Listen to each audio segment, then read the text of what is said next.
Good evening, ladies and gentlemen. We have the sorry, I was just connecting to the TeamSpeak. We are about to start the release party of Urban Terror 4.2.010, and well, it will be released in 1 hour, as you can see in the right-hand top of your screen. That's the time, and we can hear in the background some developers from Frozen Sand. And you can hear the natural environment for Frozen Sand developers. Exactly, the environment they thrive in to make this game. Anyway, we are. I'm quickly going to take through what's the schedule for today. We are going to move through the changelog. Then we've got a small introduction regarding Binary Thief and Fruk joining Frozen Sand, and after that we will conclude with the Q&A, and in between we'll have some nice material for you that is new. Well, you've all had the opportunity to look at the change the change log. It's quite big. There are loads of changes, but the main changes, at least for most of us, will be probably the addition of weapons, the Mach 11, and what's the name of the other one? I forget the name every time, but I love the weapon. The Colt, indeed. So at the moment, 1911. Colt 1911. Thanks, Frankie V. Anyway, so let's go through the changelog, and if I don't understand some stuff, I'll ask the rest of the developers what the differences are. Well, the first one is fix the seam on the back of the SR8. If you compare screenshots, you'll recognize it immediately. There was an ugly seam on the back of the SR8 which has been there for years. It was already fixed for HD, if I'm not mistaken, and now it's also been put into 4.2. Is that correct? Yes. Okay. We can show it later when we're streaming. We'll definitely be showing that later. Well, fix the doors near pillars. That's the job of Blade Killer. I think maybe somebody should talk to her, but I think it will start. I think that she will be talking about that maybe later. But some of you might have noticed that you could look through some of the doors at Turnpike. Anyway, that's been fixed. Missing skins. Yeah. Nothing more to explain about that, I guess.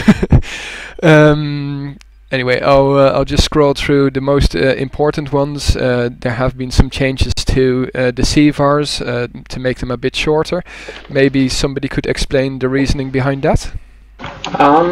It's because there's a limit on how many characters you can send in the server info, and we were actually hitting that limit, and if you go over it, then you get really strange bugs. It's like, for example, if you start a server in just any mode, it will go in free-for-all mode, and well, just lots of really stupid stuff will happen. So by making these names shorter, there will be less characters in the server info string, so that there is no overflow. Yeah, exactly. So yeah, that also leaves us more opportunities to build on Urban Terror, if I'm not mistaken. But yeah, we could add now some new server CVARs. Exactly. Well, let me just continue through. It's also small text. Anyway, let me see. Yeah, fix spaz hits, but that was something that Binary Thief worked on. We'll talk about that a little bit later. But the most important thing for everybody is, as you can see, added Ingram Mach 11 submachine gun and Colt 1911 sidearm. I have received from Rob Distorted, a member of the development team, a little video of those weapons, the rotating videos. Probably people will recognize that, but I'm just going to show them while we talk about them. Maybe somebody could tell me a little bit about the specs for the Colt. I guess that ends up being me, unless Hoy knows anything more. Well, I know something. Well, I'll It's- quickly summarize that Yes. the Colt is kind of, in my opinion, kind of a mix between the Deagle and the Beretta. It has 10 bullets, and it's kind of mid-range damage. And let me shoot Hoy here to demonstrate. Oh wait, we're not in, or I'm not Oh. in the server. So, but That's awkward. I'll show that a little bit later. But yeah, it's Anyway. I have to say that I first of all love the sound of it. It's Me too. Oh, yes. it's built up really nicely. I don't know why, but it's just perfect in my opinion. And on the other hand, it's also a very fast reload, or semi-fast reload. It's not as slow as the Desert Eagle, and it's not as fast as the Beretta, but close to that. And the amount of damage it does is also quite nice. And with 10 bullets, it's in my opinion a very good contender for the crown of that currently is in the hands of the Desert Eagle, most popular sidearm, I would say. And well, let's move over to the Mach 11. As you can see, people were requesting for this, and well, it's here. It's an Uzi submachine gun, Ooh. and it has 30 bullets, if I'm not mistaken, or 40? 32? 32. 32. 32. And you can spray and pray like... Oh, man. Yeah, exactly. It's... Oh, people are now saying that that it's ugly in the Twitch chat, but believe me, when look at it in game in 53 minutes, and you'll be saying something different. Well, the texture is a bit old. I think we had this model for a long time. Yeah. Not entirely sure of it. Anyway, what isn't now, it can always be fixed later, of course. But to be honest, I love the weapon, and I think a lot of people will like it too. I compare it to the Negev of the of the secondary weapons, but I just love using it as a spray weapon. It feels like you're in a drive-by whenever you shoot it. Yeah, it's very nice. Okay, so what other changes are there that are really standing out? Oh yeah, well, wait a second, I've got a change. It's some work by Blade Killer. Blade Killer has added a new skin to this upcoming release, and maybe somebody can pronounce the skin correctly, because I can't. Droogs, I believe, is the way you say it. And the references for people who have ever read or seen The Clockwork Orange. Yeah, that's what it's from. So some people will get the reference, and some people will be like, "What?" Yeah, I'm one of those people saying what. To be honest, I have to think of Superman, since this person has the underwear inside or outside on the outside. It just looks like yeah, I don't know. But it's a white model and very well visible. Anyway, I think it's a nice model. We'll have some more informations on models made by Blade Killer after this. So let's move over to the rest of the changelog. Towards the bottom, we find the engine changes, and I think that those will also impact your gaming experience a lot. I, for the life of me, cannot explain what possibly fixed SV max ping connection issue is, but maybe... It's sometimes when you connect to a server, it would say that your ping is too high, while it actually isn't, and now this issue should be fixed. Oh, okay. Well, I have encountered that issue quite a lot indeed. Well, also by request of the community, added raw mouse support and DMHD sound. Mouse 4 and 5 will now work. Yeah, exactly. And this is more of a community. It's somebody in the community that made this project, and Frozen Sand is now going to add it into the game, if I'm not mistaken. We also worked on it a bit, but yeah. Credits for the DMA HD sound engine. Credits go to Psycho Runner. Yeah, and for those who haven't yet used a client that has something like DMA HD, I definitely recommend trying it when it comes out, because it really does kind of enhances the whole sound experience and makes everything sound sexy. well, more sexy. Exactly. Indeed, it definitely changes your sound It's quality. more directional, really. It's much easier to hear where things are coming from. Can sound like it a lot. more. Okay, so moving on, added the possibility to force engine execution on a single CPU. So that's handy for you multi-CPU users, which is probably everybody by now. Also the process priority, exactly. And but what was that other thing? Oh yeah, the R mode. That's the last point in case of resolution. Oh. I've encountered that quite often. Me being very noob with my config, I would, for instance, change the resolution to if it was even bigger than my screen, and then I couldn't start Urban Terror anymore. So I would have to go into the game, and I hope that my stream has not crashed, because at the moment, since connecting to Urban Terror, it looks like it's crashed.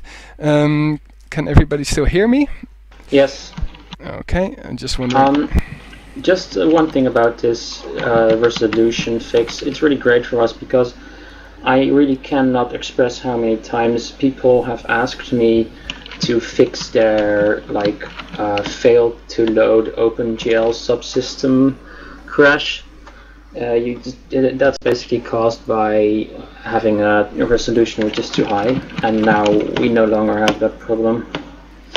Yeah. Well, and I'll also note one of the forum moderators, I think, praised Barbie Barbados for adding this, because there's already so many forum posts about this. So this is definitely going to help a lot of the new players get into this. So hopefully you can now make your friends play, and they won't have as many problems. Yeah, you won't have to debug them. Making a lot more user-friendly, in my opinion. I see a lot of people asking us for some weapon action in the server. At the moment, the server is in dressing room, so I hope that somebody can fix that. Yeah, I'm gonna change that right now. You do it. I just like. What map do we want? 7? I think Turnpike is. Since that's the only map that actually has changed. But I would like to say for people that are usually watching the stream, the action will be a lot more laggy than normal, because my computer is completely overpowered at the moment by all the graphics that I've got loaded internally of XSplit. So just bear with us for that. Anyway, that's pretty much the changelog. I would say, unless somebody has something to add to that, maybe Hoy or Binary Thief or anybody else in here. Well, there's one important thing you forgot, which is the new hit locations. Ah, yeah. People complained a lot about many lag hits, which was true because of some changes. The lag area became much bigger. And now we've kind of split it up in multiple locations. There are a few new hit locations like groin and butt. It's really, you'll see it once you try it, but basically you get higher damage if you hit these areas. It does more damage than just hitting the legs, and we hope it should kind of get rid of this problem, which is very frustrating. You know, like some guy comes up to you and you get legs 5 times and he kills you very easily. That's, for instance, just because everybody knows probably what the damage is of an SRH shot. Normally legs or arms is 50%. If you hit the if you hit the upper leg, it's 60% damage. For example, there are of course all the other weapons that also have different damages, but it's hopefully going to help you guys. I mean, this is of course coming from comments from the community, so if your input is always welcome, let's put it that way. Any other glaring mistakes I forgot? No, I think not really. No, I can't. I'm just looking over the list. There's a few other additions, but I mean, a lot of this is just minor things. I know I went through the forums and made sure that there was a few requests that people had that we implemented and stuff like that. So hopefully if you made a request, it might actually be in this version. So you should check the changelog and read through it Exactly. while you download. Exactly. Well, still 45 minutes remaining, and then everybody can download and start playing if there are enough servers, of course. But I know that some server admins like Snipers Goulois already have their servers updated, if I'm not mistaken. So plenty of servers will be available for you first adopters, let's put it that way. Without further ado, I just want to go into a game. As I said, it will be laggy. Are we ready to get started soon? What do you mean? The game. Okay, well, if you want, you can start to ready up. But are you streaming it already? Yeah, absolutely. I'm following Marquinhos now at the moment, and as you can see, that's the Colt 1911. And well, here they're ready. Right. It's QA versus Frozen Sand. We'll shoutcast this for 10 minutes, and then we'll move over to the introduction of Binary Thief, etc. Well, Binary Thief is in Team Frozen Sand, as you can see, and he's with his 162 ping. Spoiler alert! I'll try and don't worry. I'll try and find the Mac. Maybe one of the development team could start telling me if they have it. I have it. Okay, so here you go. Well, oh, spray and pray. Spray and pray indeed. And the first kill with the Mac 11 on stream by Binary Thief. Oh, and now Binary Thief's gonna die because it's not a weapon you want to use at long distance. No, it certainly isn't. And it's, by the way, as I said, it's like the Negev, so people saying hits. Yep, you have difficulty having hits with that weapon because it's spray and pray, and well, Binary Thief opting for the LR300 anyway. But you could also see the Colt 1911. Maybe you can fire a couple of rounds, Binary Thief, if you can manage to kill a JR random noob. But give us the sound of the Colt 1911, and then I'll try and be quiet. Okay, that's the Mac, and now the Colt. Oh, love that sound. It's very nice indeed. Let's talk about additions that you can do to these two weapons. We already see a laser sight being sported on the Colt 1911. Is a silencer also possible? Good question. Oh, let's test it out. People are asking for hit the damage, and I completely understand that. Let me see if I can. What's the command for that? Hit sounds. Oh. Does somebody know what the command is to show the hit damages? I don't think there's a command for it, you just gotta shoot people. It would be in gun settings. Gun settings, okay, let me see. Yeah, it's an option. Hitting info gun plus settings. damage, there we go, yeah, okay, got it. Thanks. Well, here you say 15% to the vest with the Mac 11, done by Liquid, another frequent shoutcaster, and the Colt 11 to the butt, 29% damage.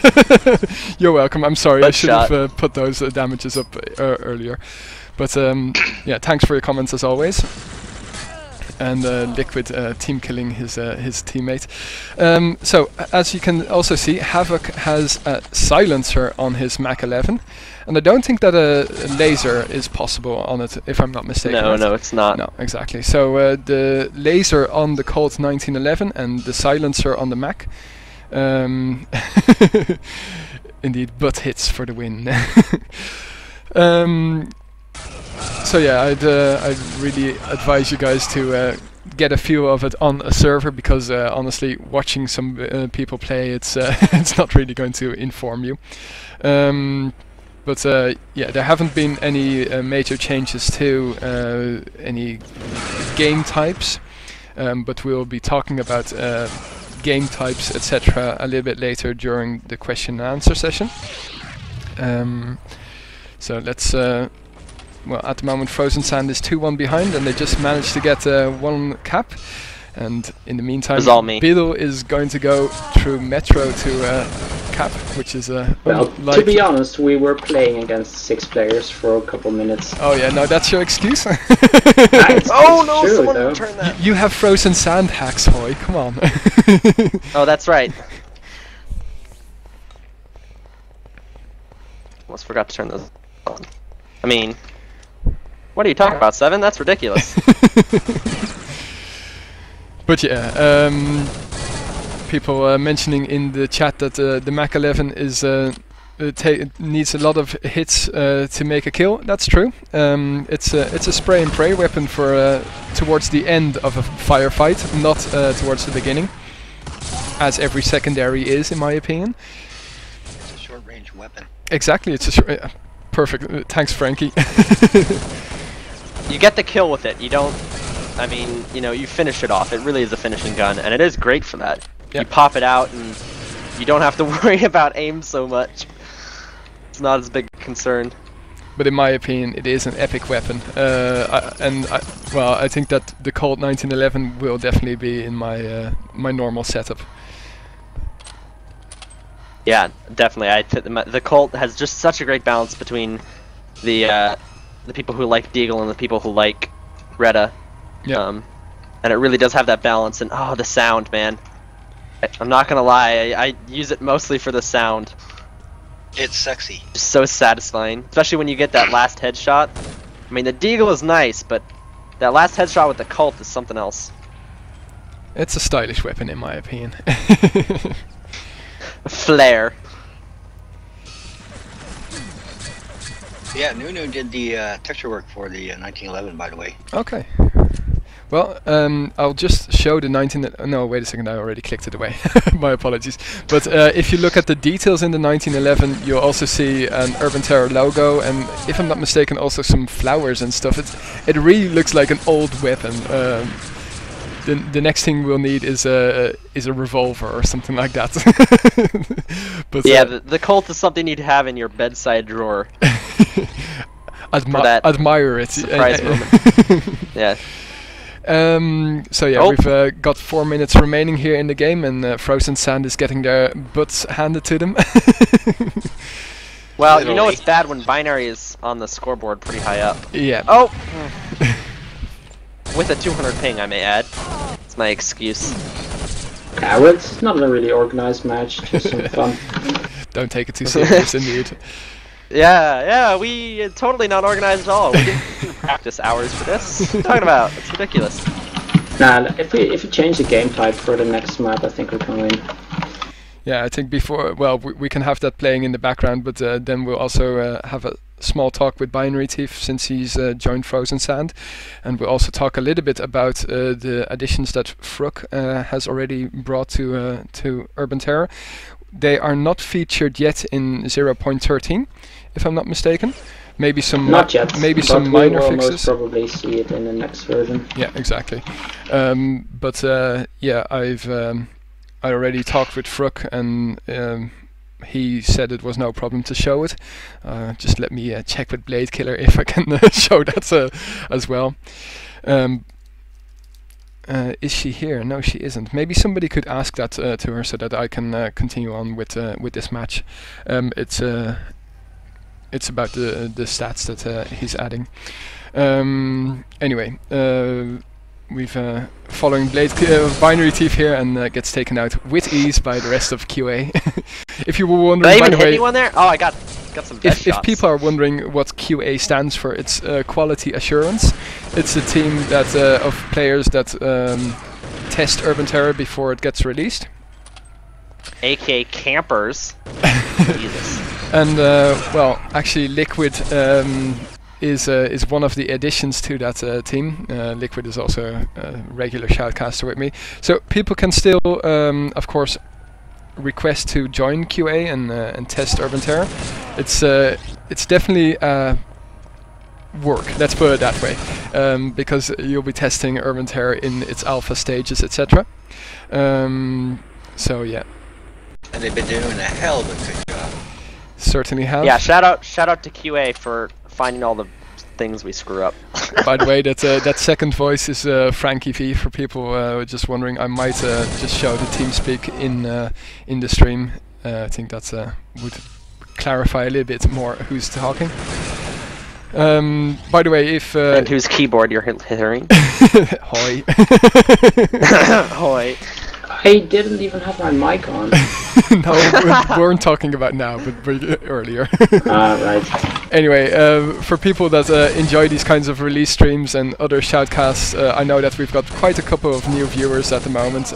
You can hit that follow button and you'll be alerted to when we stream. That's pretty much every week, a couple of times. Yeah, normally clan-based and urban zone action. Anyway, 9-1 guys, what's going up? What's up? This is really bad. Well, we should ask our defenders. I'm not sure who's defending. I think it's Binary Thief. I saw him in that place. He's I'm defending? It's news to me. I don't think there's actually anyone defending. Well, that explains the score. Anyway, so we've got 15 seconds counting down, and then we'll head on over to the introduction to Binary Thief and Fruk. And I'll be muting Urban Terror for that. And GG, so 9-1 guys. I hope you are very ashamed of yourselves. This is horrible. Oh god, Root getting the best on our team. How could we let that happen? Well, actually, I blame Havoc though. Root is a coder on the Team Frozen Sand. Binary Thief is a coder. I don't know who else was in that list. Well, Hoy is a modeler, right, Hoy? Yeah, texturing, modeling, but I can write some code too. Okay, well, I can't write any code to save my life, and I see that Blade Killer has just joined the TeamSpeak. Hello. What's the game type again for TS? Isn't it 4? Yes. Anyway, we'll have Team Survivor playing in the background, and we'll start the introduction of Binary Thief. Oh no. Does that sound good? Yeah. Okay. Let me just switch over the graphics. Okay. So, guys, if you have any questions to these new to these new members of the development team, you are more than welcome to ask them. I'll be reading them in the Twitch chat, and in the meantime, we'll just talk to Binary Thief. Binary Thief, you are a long-time shoutcaster with me. What made you want to join Frozen Sand? Well, okay. This is actually a funny story that I think Hoy can even add to. Actually, yeah. And I do got to give credit. Hoy was a big part of pushing me to actually apply, because I am, and I'm sure people might have heard me comment in the past, I have no shortage of criticism for Urban Terror, and I was, a typical player. I complain. I admit I complain quite a bit, and so of course I had to take the opportunity to complain to Hoy in game, and I'm playing TS without sound. This is going to be interesting. Anyway, so complaining to Hoy, he suggested that instead of bitching to him, I maybe try applying. So I did, and it seems that the team didn't entirely hate me, and here I am on the stream, clutching, may I add. Yeah, that's right. And we're not even watching you, Binary Thief, but we are now. I know. Thanks. I'll just go to my corner. So yeah, so it's basically a combination, kind of, I saw things I could fix, and also Hoy pushing me to not be a little complainer and actually, be productive. Okay, and what's your background? Which is, I have done not really C and C++ code, but not extensively at least. But I worked as a self-taught programmer for the past 4 years. I do contract work, and mostly in Python. But I've picked up C, C++, and about 2 years ago, must be, I worked for a while helping with Zonatic, which is another Quake 3 kind of modish game that has a very different feel, much more Quake original feel, but also kind of implements some of the ideas of movement that URT has. And that game is was open source and is kind of dead now, partially because of that. So that kind of was my Q3 experience, and I'm kind of bringing that to be to the team, I guess. Okay, and a bit of experience. Well, I know that you have already been working on some stuff. Want to talk about that? Yeah, well, I was expecting to get like 2 weeks, just to take a break and do things, and then I saw Fruk had already implemented like everything in the game. He basically rewrote the game. No, I just saw him doing all this work, and he had been in FS Dev for 4 days, so I figured maybe I should actually, you know, work on doing some stuff. So one of the big things I'm going to be doing, especially because I can't necessarily do some of the more big tasks in the programming. I leave that to people who know what they're doing a lot more than me. I'm going to be concentrating especially on kind of checking the forums and any other sources of information we have from FS to the community to make sure that, you know, bugs are getting fixed, that features are getting fixed. You know, for instance, there was a request for the ability to disable sounds on chat messages. And so that, of course, is something I added, which is pretty simple to add, but it's also something you don't want your main coder worrying about. You know, you want them worrying about the much bigger things, the new guns, stuff like that. So that's definitely a place I fit in nicely. So definitely search first, but post on the forums if you have. We have a forum for that, so post, and I'll at least give it a response, even if it's, you know, I want My Little Pony and Urban Terror. Speaking of which, I need to add that to the to-do list. Well, another thing that people, frequenters to the forums will have already seen is that Binary Thief also made a post regarding GTV. Yeah, indeed. That's it just so happens that the two newest devs, me and Farouk, are both very interested in making sure GTV has good support for 4.2. You know, I've obviously shoutcasted so much. I'd just like to clarify what GTV is, because we might have a couple of viewers that are not in the competitive scene. GTV is pretty much what I'm doing now, spectating somebody, but instead of it just going to stream like it is at the moment, it will go to another server where people can watch live matches. So like a server where 100 people or 200 people could watch the same match. The same as that Clanbase and Urban Zone have finals, etc. And at that time, of course, loads of people are interested, so yeah, a lot of people want to see the match live, the same as you would on TV. Yeah, maybe we'll have to explain a little bit why GTV has to be rewritten. Indeed. Well, GTV was actually written, it's Gamers TV for the record, we might as well clarify that, was written originally for Quake 3, and was really awesome in the time. You know, it was a really advanced thing to be able to actually have a platform where you could have hundreds of people watching a game without having them in spectator, because obviously you have problems with that. A big feature of GTV is that it delays the stream, preventing any of you noobs from screen watching or, you know, things like that. So that was a very big feature of GTV, and unfortunately, due to the way Quake 3 works and ID Tech works and the licensing and all that, GTV kind of got caught up in a mess of not being able to be open source, and so unfortunately Frozen Sand doesn't have access to the source, and we've tried getting it, we've tried contacting the original creator, and it seems like at this time it's simply not an option to obtain the original GTV source to kind of fix some of the major bugs that have arisen, both that have just been in GTV from the beginning of time, to bugs that are just from URT, to also, you know, some of the changes we made in 4.2 need to be kind of patched in and implemented. So Farouk and me are going to be embarking on a wonderful quest to try to completely rewrite it from the ground up, as a platform that will work, especially for Urban Terror, but not necessarily just for Urban Terror. Yeah. So a lot of work is going to be put into that, and it has to be added that this is not a Frozen Sand project. It's a side project that Farouk and Binary Thief will be undertaking, and people that have experience with coding, etc., and want to add, they can react on the forums, if I'm not mistaken, right? Yeah, I think we have a forum post for it. And there'll be more coming. Right now, we kind of both me and Farouk have to meet at some time and make some design choices about how it's going to be written, because it's going to be very important. And I accidentally just smited someone on the server. I apologize, Markino.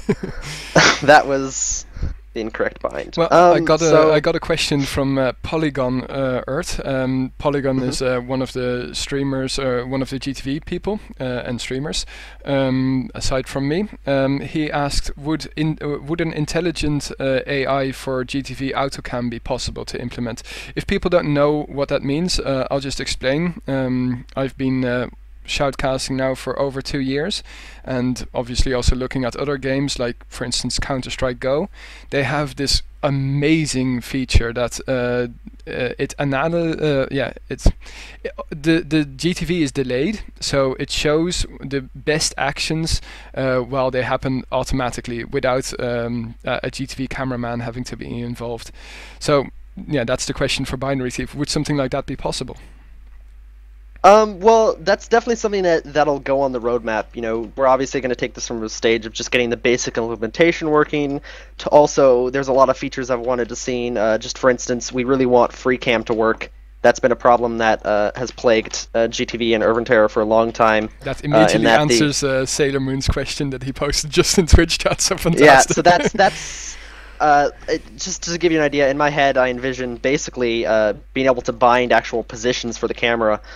So, you know, for instance, you bind a position for your camera that faces the flag, and whenever someone is running towards that flag, you can quickly snap to it and have a nice locked camera position. And so there's definitely stuff like that I'm envisioning, and whether that all gets implemented and kind of when it gets implemented, that really depends on how much me and Fruit can do, balancing, you know, both making sure Urban Terror is a great product and, you know, works for people, and helping out that dev team there wherever we can, and also, you know, making sure that the leagues and the shoutcasters and Seven and Polygon and the entire URT TV crew have something to put out there to use.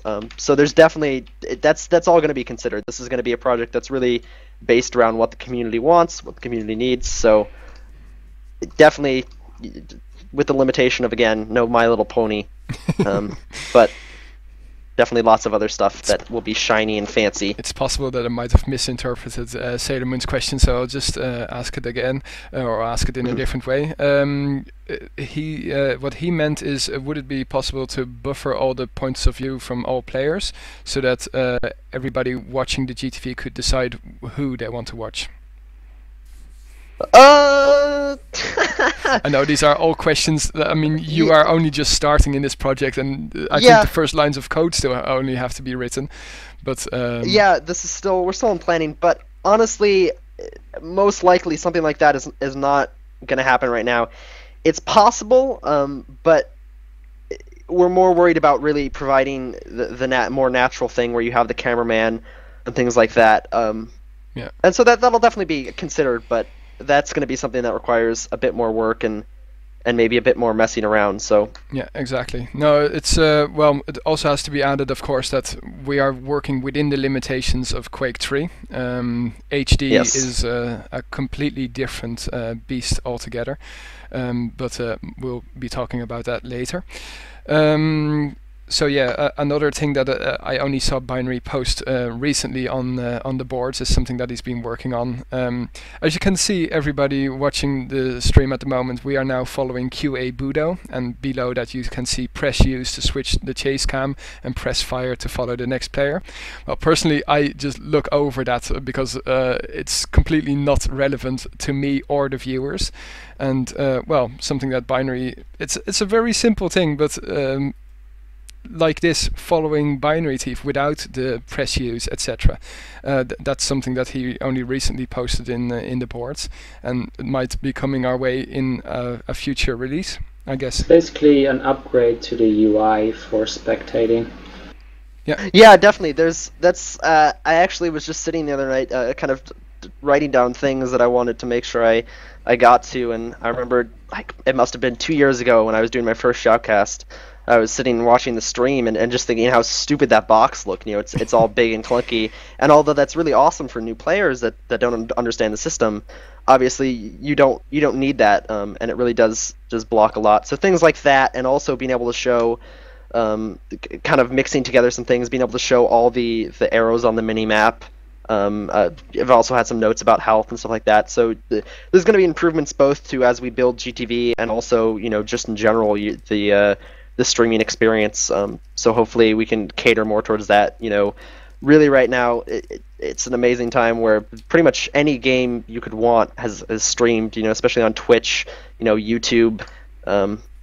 So I think, you know, making sure Urban Terror really supports the streaming experience and provides a really, you know, easy to use, easy to manipulate system for that is going to be really important to kind of both its success, but also being able to chill and watch that fruit ninjas killing everybody. Exactly. Well, I got another question. This one is from Vogue.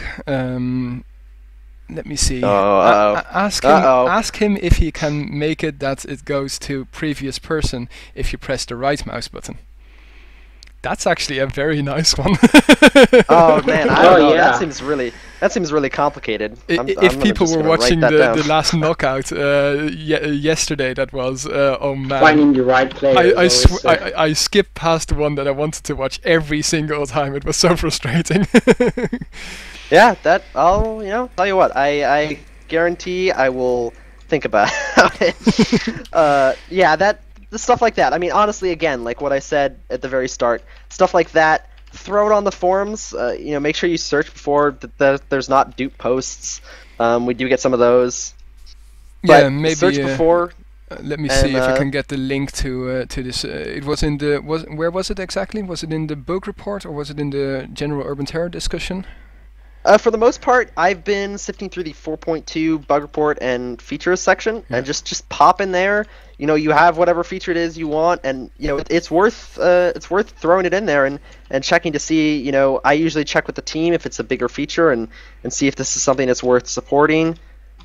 And otherwise, if it's something as small as chat sound or even being able to go on spectator, it's stuff I can definitely knock out, and I'm very interested in kind of increasing that kind of stuff so that players get their own little thing. Everyone wants their own experience out of the game, and obviously, again, the big devs, Timo, Raid Wolf, Barbie, all these people, work so hard on the game, and you can't expect them to have to sift through the forums and make sure everyone has their CG chat sound and all this other stuff. So I'm hoping I can. Yeah, another thing Binary Thief will be doing is more the relationship with the community. He'll be looking at all your requests, etc., and pass them through to the developers if it's doable and feasible, etc. Let me just see. There were some questions as well regarding Fruk. Fruk, by the way, won't be here. He unfortunately couldn't make it, but we will be able to talk about what he is working on. I already received some screenshots, and shall we talk about that immediately? Or do you still have something to add? I'm sorry. No, I think that's pretty much it. What you said. I'm really interested in making sure the community feels comfortable. I know there's kind of a bad stigma between FS and the community, which I think is kind of just all drama. It's art. It's not all that valid. And so hopefully, as we move forward, I'll be able to be the community's bitch per se. And I'd also like to quickly say to the people in Twitch chat, I see loads of questions. Thanks a lot for them, but please keep them related to Binary Thief or Fruk or their activities. Not so much the Q&A session, because that's after this part, and then everybody from the development team will be here to answer your questions. As you can see, we're approaching the 15-minute mark until everybody can start playing this game. But we hope, of course, that a fair amount of you will also be staying here for the remainder of the start of the Q&A session. Yeah, that's going to be the interesting part. Exactly, because we invited all of you to post your questions on the forums, and we had an enormous reaction, I have to say. We have enough to fill probably a couple of hours, but we'll try and sift through them as efficiently as possible. Anyway, about the addition of Fruk. Fruk, for all you guys wondering, is a Polish coder, and no, whoever that was asking if he'll be making cheats. That's not his job. I'm assuming that was Briz. I have Shout no out idea. to Briz. That we know what you're up to. Well, the community needs its trolls, of course. Anyway, what he is working on is, in my opinion, a very nice addition. I've been talking about it before during shoutcasts. You have those awards and the stats, etc., and sometimes they don't load at the end of a map. It's just nice to see what your hit ratio is for a certain weapon, etc. asked him, but that's not really the point here, but I asked him also to make that exportable to a TXT. He said he'd look into it, looking forward to that, so that, well, you can sift through your your stats, etc. But what he is also working on, and what he has actually already made, but won't be in this release, but will be in a future release, is the following. ... Here you can Which see. I will add quickly is awesome. As I mentioned, I felt really like I had to do shit because the stuff Fruk is doing is so cool. And he makes it seem like this is like 10 minutes work for him. I think he was only stuff that he was only 4 days into the development team. I think he was just a little bit before you, right, Binary Thief? Yeah, he was just a few days before me. Yeah, exactly. And both of you joined about the same time. Anyway, as you can see, it lists the accuracy beside your weapon. I think that's so cool. And it will give me a lot to talk about too during streams. Yeah, we won't look like complete idiots. Well, we'll have stuff to fill instead of, talking about fruit and stuff. Shout out to that last. Hoy's being frustrated. Yeah, Come on, Hoy, I lost 5 HP. I meted you. You're supposed to defend me. I killed 3 guys. And another thing he's working on, as you can see, is also the statistics for all the weapons. So you can see the total damage, etc. It's some nice additions, in my opinion. Okay, some other questions. Let me see. No, okay, not related to you guys. What else is Fruk working on? Well, as I mentioned, he's going to work on GTV. I know he was interested in that, and God, if we were prepared, I'd be able to tell you more. Yeah, well, I'm sure that when Fruk is available for another, I'm sure that we'll do another stream like this. We'll have an in-depth talk with him about what his dreams and aspirations are for Urban Terror. Anyway, do we have anything to add? Any other development team members about the addition of Fruk and Hoy? Excuse me, Fruk and Binary Thief. Not much. I think we pretty much covered everything. Aside from that, we're very grateful that they obviously applied. And if people think that they can add to Frozen Sand, you should be you'll be more than welcome to apply. I think it's contact@urbanterror.info. Indeed. If you want to add yourself to the development team or join the QA team, there are all kinds of options in ways that you can help out the development of Urban Terror.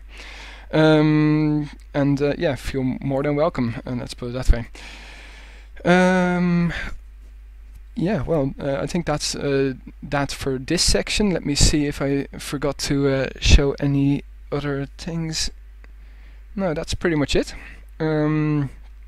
So I would like to take a 2-minute break just before, so that I can get something to drink, and we'll continue on with the remainder of this stream, and of course the Q&A session, because that's what we're all waiting for, right? Okay, we'll be right back.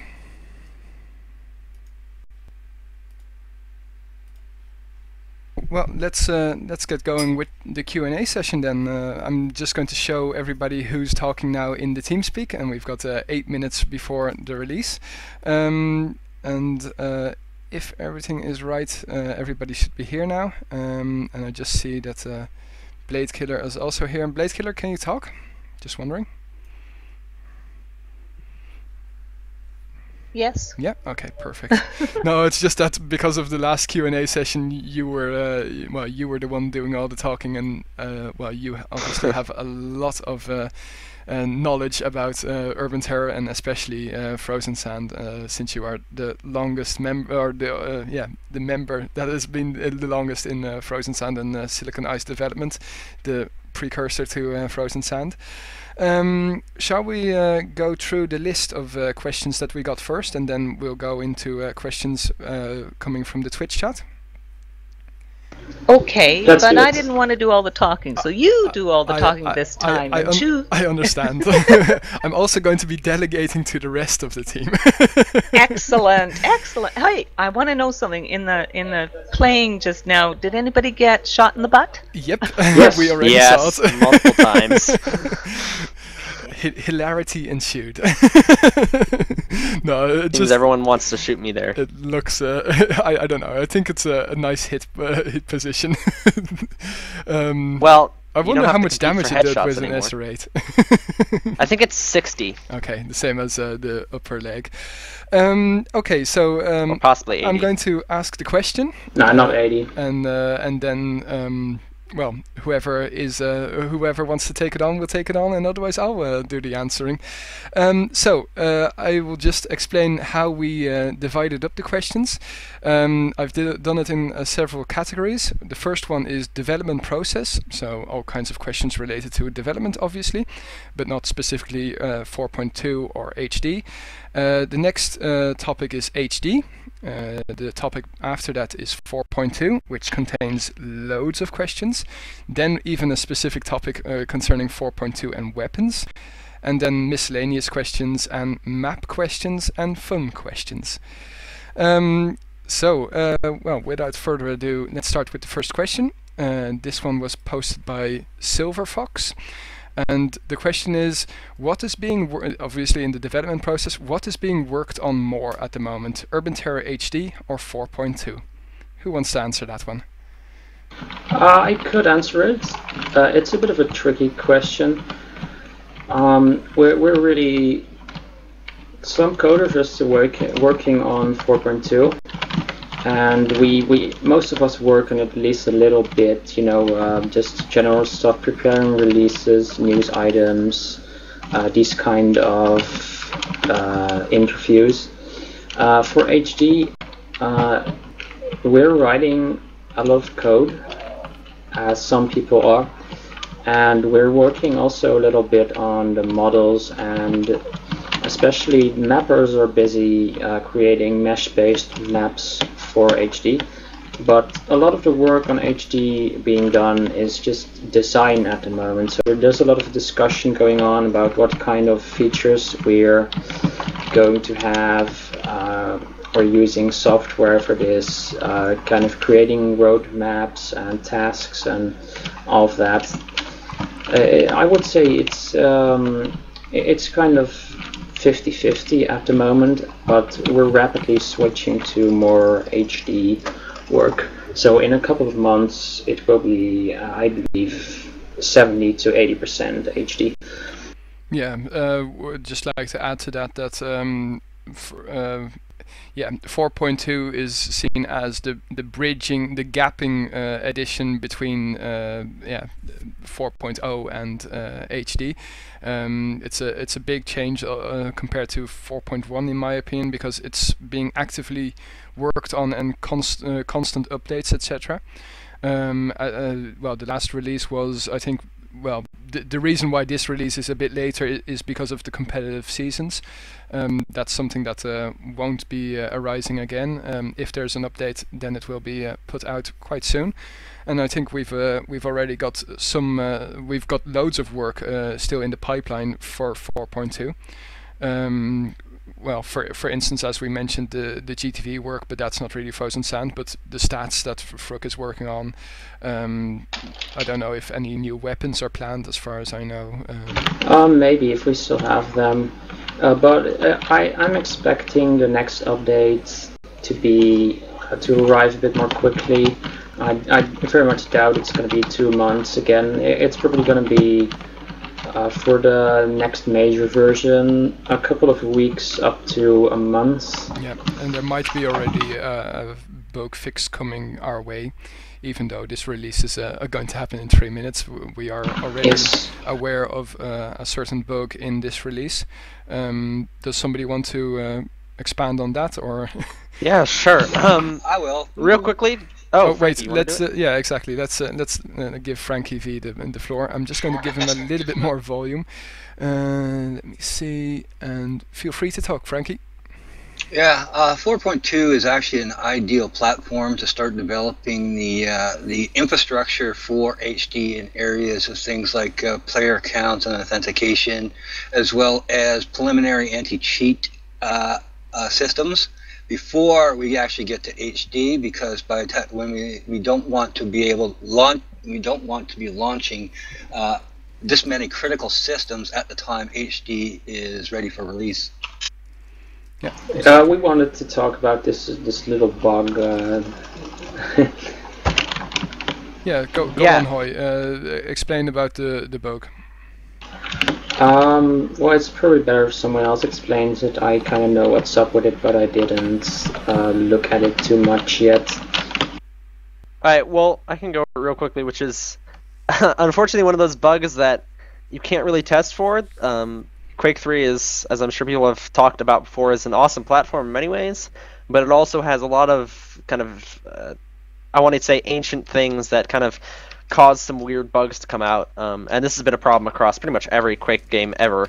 And URT being a more modern adaptation of that, it only introduces Quake that is only introduces more problems. So this is kind of one of those ones that just popped the gun, which is there can be a problem with loading a lot of custom maps. So let's say you have around 100 custom maps in your server folder. There can be a problem where the server won't load all of those. And so we are working on a patch. I know this was identified today, and it was decided that it's not a big enough issue to hold off the release. You know, we really want to get content out. And make sure people have stuff to play with, and it's not going to break, you know, all the servers. If server admins are having problems, they can move some things over. And so, basically, real briefly, there'll be a patch out soon. It's in the works. It's a kind of a minor issue that's just needs to be fixed and tested before we release it. So, if you have problems with map loading and such like that, try keeping the amount of custom PK3s and maps you have down to 20 or 30, and you should be good. Yeah, exactly. The fix should be there in a few days. It won't. It will definitely not take long. So yeah, 0.14 is already on the way. There won't be a release stream for that since it's not such a big release, obviously. But yeah, there's also more in the works. But I'll wait for that to talk about that until a bit later. Let's. I think that answers the question. I'll just recap what is being worked on more at the moment: Urban Terror HD or 4.2. Well, in this case, both. We're just... oh, and as you can hear the alarm in the background, that means it's... I didn't hear the alarm. No, you didn't hear the alarm. Oh, wait, no, I'm stupid, sorry. Alarm, alright. The people watching the stream did hear the alarm, and that means that Urban Terror has just been released. Go download it. And listen to us while you download it. Exactly. Oops, I think I had the wrong graphic for the whole time. It should have been a countdown instead of a release. Oh well, whatever. Anyway, Urban Terror is now released. It's 9 o'clock Central European summertime. So, well, anyway, you can already start downloading. I think if Raider can confirm that. He just joined the TeamSpeak. He didn't have a mic, I believe. No, I do have a mic. I got the really bad mic out of the closet. It's horrible. It sounds like I'm in a bloody well, but it's okay. Yes, if you're going to be using the Urban Terror updater, it is now live. If you are waiting for the horrible zip files, which I hate, but some people love, we are just updating the download page now. Okay. So just stick fast for 2 minutes and you'll have all the Urban Terror goodness. And of course, everybody will be downloading at the same time, so it will be of course, it will be slow, obviously. But of course, you can also wait until the Q&A session is finished, and I'm sure that a lot less people will be downloading at that moment. Anyway, yes, we've already just 2 times. Yes, more. 3 times. Yes, this is impressive. Keep going, fellas. We love it, really. What are you talking about? 2 times, 3 times? just watching website load go up and up and okay, up. lovely. Oh well. Hope I'm trying to press save at the moment. Hope everybody that's downloading it will enjoy it. I already downloaded it before the release, so I don't have any really? problems. I didn't expect that, Hoy. Perks of being in the Didn't see that development team. Anyway, moving on to the next question, still in development process. Another question by Silver Fox. Will there be any other projects other than Urban Terror developed by Frozen Sand? Well, with the new HD, with our engine, I mean, it's not impossible, but we have so much work ahead of us with HD that it's not something to think about yet. But once we get there, the code, the engine, infrastructure should be there. So if we do decide to do it, it should be possible. So yeah, indeed, it's very much gazing into a crystal ball. It's our first priority is Urban Terror, and since HD is still a long ways away, we'll have to be clear about that. It's going to take a lot of time before it's finished, which is why obviously we're still developing in 4.2 to keep it fresh for all people involved, and make sure that the community doesn't die. Well, it's hard to really give it like a time frame. It's not gonna take ages and ages. It's not gonna be there next month, but it's not gonna take 5 years either. No. But yeah, indeed, it's something that we can't really predict how long it's going to take. And we are starting to make some progress, to get some momentum, and there will be more information about HD and its process, what we're doing. It will be there in the near future. Yeah, and we'll obviously still be answering some questions about HD in this Q&A session. So, moving on swiftly to the next question. Will Frozen Sand invite people from the community to do voice acting for the game? This question was posted by Pulse. Okay. Since there is complete and utter silence, I will go for that one to continue with the...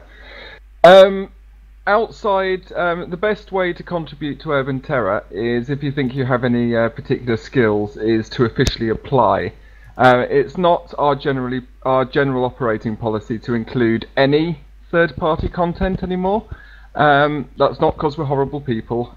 It's just because this is a way that we can essentially make sure that all the rights to all the assets in 4.2 and obviously to the future in HD are all known about and where they sit properly. So if you do want to do some voice acting for us, or think that you have other skills relating to helping with Urban Terror, then they should be sending us an email to contact@urbanterror.info and apply officially.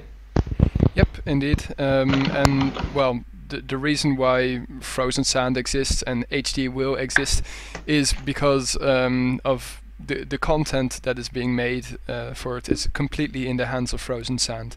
So no longer will it be the individuals' content. It's going to be content of Frozen Sand, and Frozen Sand can decide what to do with it. So once you've made it, once you've made a map for HD or something like that, I mean, not like custom mappers, but members of Frozen Sand, it can still be updated by other members of Frozen Sand. And yeah, once we do get to a point where we need a lot of voice acting, it's not really been decided. We might ask for people to contribute, maybe not, but the point kind of is, if we do ask such a thing, then they would have to agree that whatever they make is then basically property of Frozen Sand. Yeah, so indeed. We can keep using it. Contributors agreement, if I'm not mistaken, that's the technical term. Indeed. I think Blade Killer will probably be nodding about this. Can you see me? I think, yeah, he's got his perv cam out again. I've told him off about that before. Looking around, looking for the camera. Well, I hope that that question has been answered, and probably a lot of other questions related to that. The next question is: will there ever be a bug tracker on the website so everyone can see progress? That question was posted by Xur. There is a bug tracker already. You just can't see it.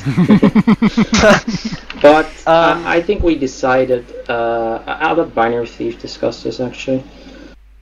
Yeah, that's one of the things I kind of suggested to the team, and given enough, they said as long as I had to deal with it, they're fine with it. So that's something that's in the works. It's probably going to take some time, simply because we want it to integrate with the website nicely. Everything needs to work well. With everything, it needs to be easy. So yes, that's in the pipeline. Yep, and I think. Well, we'll still be talking about this later, but it's especially in the pipeline concerning one particular development that was planned to be 0.14, but will probably now be 0.15. I'll just go out and say that's a knockout game type. So Indeed. I'll leave Frankie V to talk about that a bit. Huh? Huh? What? Well, you're the one that's been so over the moon. Sorry, I kind of phased out there for a minute. What are we talking about? We're talking about a bug Knockout. tracker, and that we were going to add that specifically for Knockout by ways of a test. Oh, yeah, right. Yep, that's right. Okay, well, that's that done. Never mind. That's Frankie's input. Yeah, well, I mean, when it comes to Knockout, I mean, there's a whole bunch of stuff on the front burner for that. So I don't know how far we should go in depth. Yeah, most of this is in its design phase at the moment. I think maybe we should leave that for when it gets released. I'm sure that myself, Phoenix, and probably you wouldn't mind hopping on the stream, talking all about that another time. Yeah. Yeah, sure. you got to save something for that release Exactly. when It's done. It's called a cliffhanger. Yes, season 1 cliffhanger. Yeah. Well, I'll say this much, Joe. We do have some big plans involving support for Knockout, as it's the logical game type that we have that's based on individual gameplay. I'm already answering one of the questions down here, I think. That is attractive to a much broader range of gamers, that is not limited to what game types that all other games have already. Yeah, exactly. It's an individual game type instead of a team-based game type. But yeah, we'll leave Knockout for a completely different stream. Since we have too many questions to deal with, we really have to get going. Let's go on to the next one.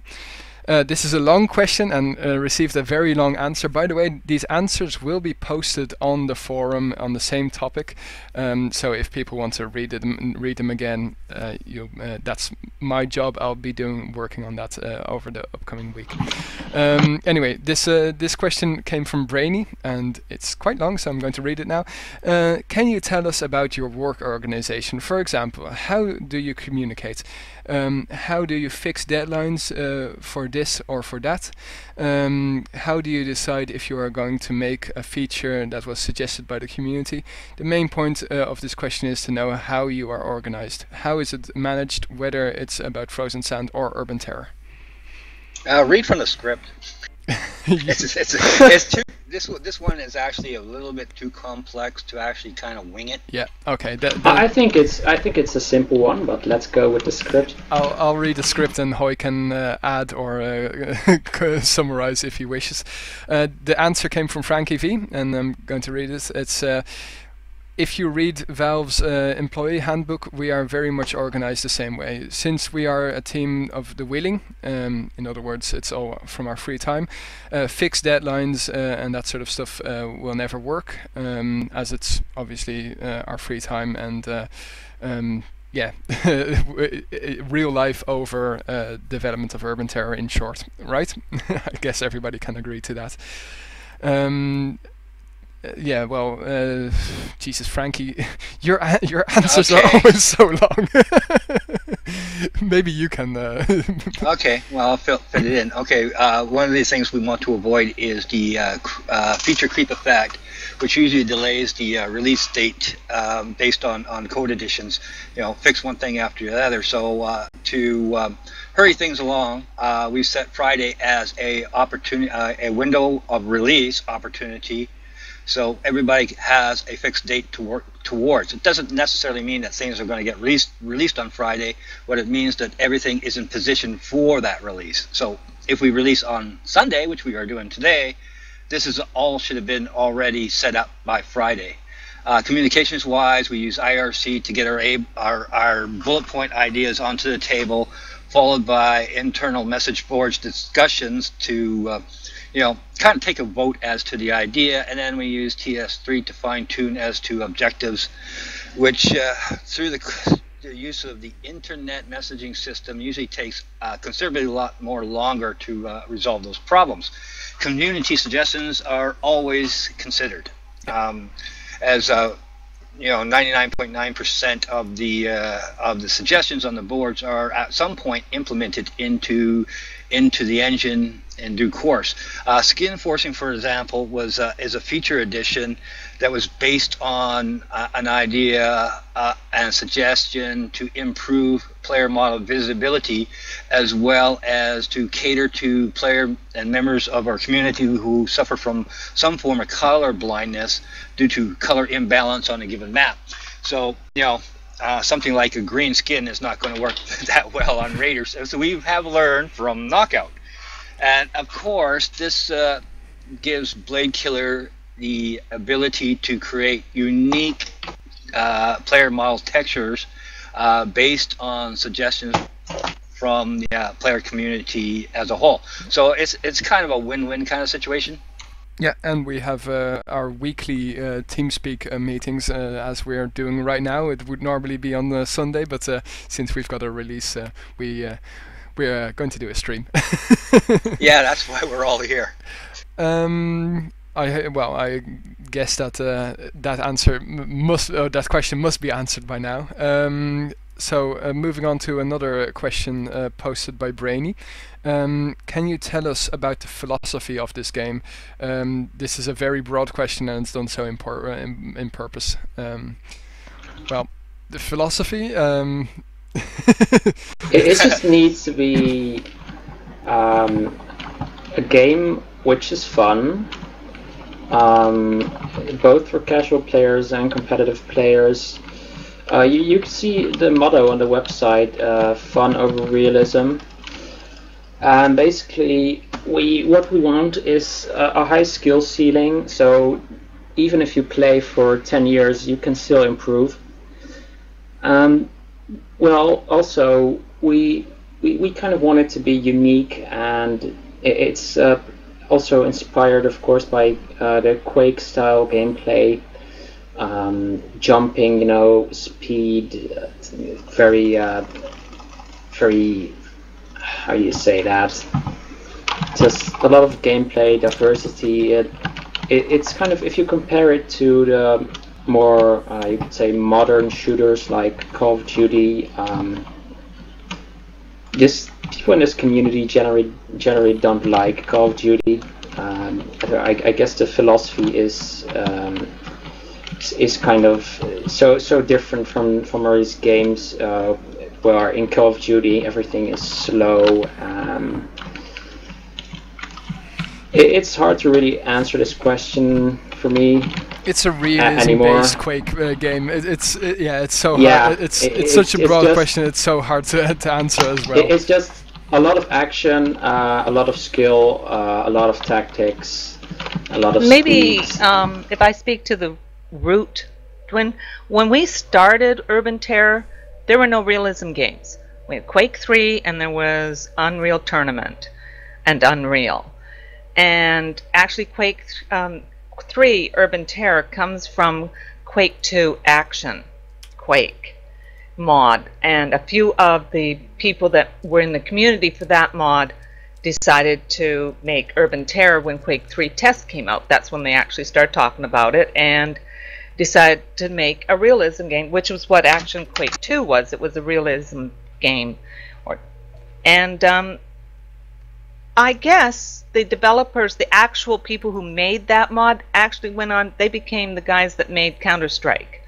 That's my understanding from what people that know them have told me about. So we're, you know, it's not like we were inspired by Counter-Strike. Well, in a way we were. I guess you could say we were before Counter-Strike even existed, because those guys did Action Quake 2. That inspired the guys who started Urban Terror. And because it was Quake 3 based, of course, we had our wild and crazy parkour type of action. And in fact, we were doing wall jumps before I ever saw the real ones being done. When I discovered parkour videos on YouTube, that was quite a hoot to see, hey, it is real. People are actually doing this stuff. So that's where Urban Terror comes from. And our whole point of making Urban Terror is to make a game that we have fun with. Yeah. And that other people have fun with. And the best thing about it is watching other people having fun playing this game. Well, that's the most thorough answer to a very vague question that I've ever seen. So very, very well done. Anyway, shall we move on to the next question? Let's do it. Another question from Brainy. The next two actually are from him.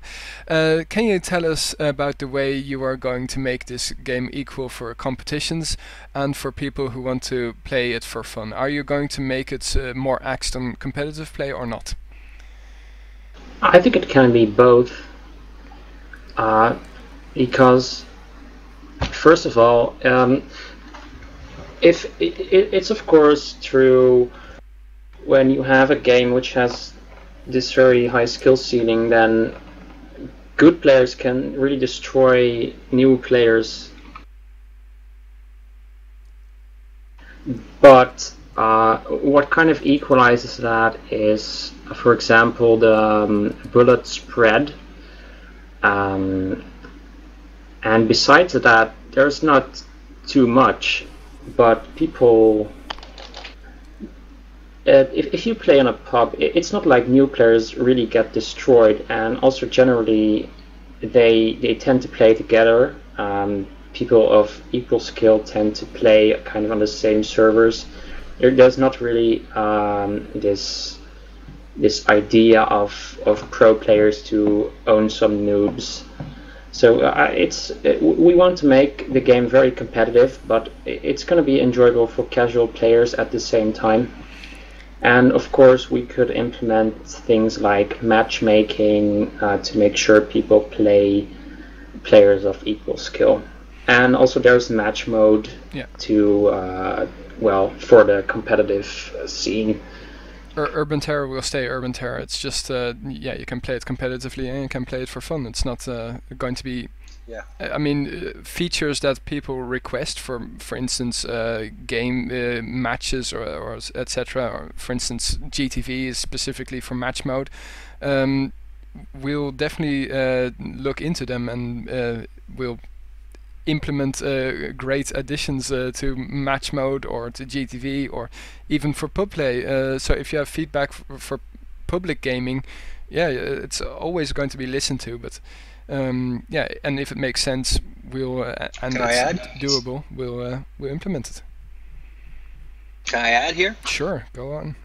Yeah, okay. Well, personally, I don't see any real difference between how the game is played on the pub servers versus how it's played in the competitive scene, except for the difference between how such events are organized. You know, you take a look at Knockout, for example. This is just something that was done on the community level. And based on the game type design. So what you have in that game type is the same things you would have in the pub. So, you know, it's more about the community taking charge of the competitive level within that environment.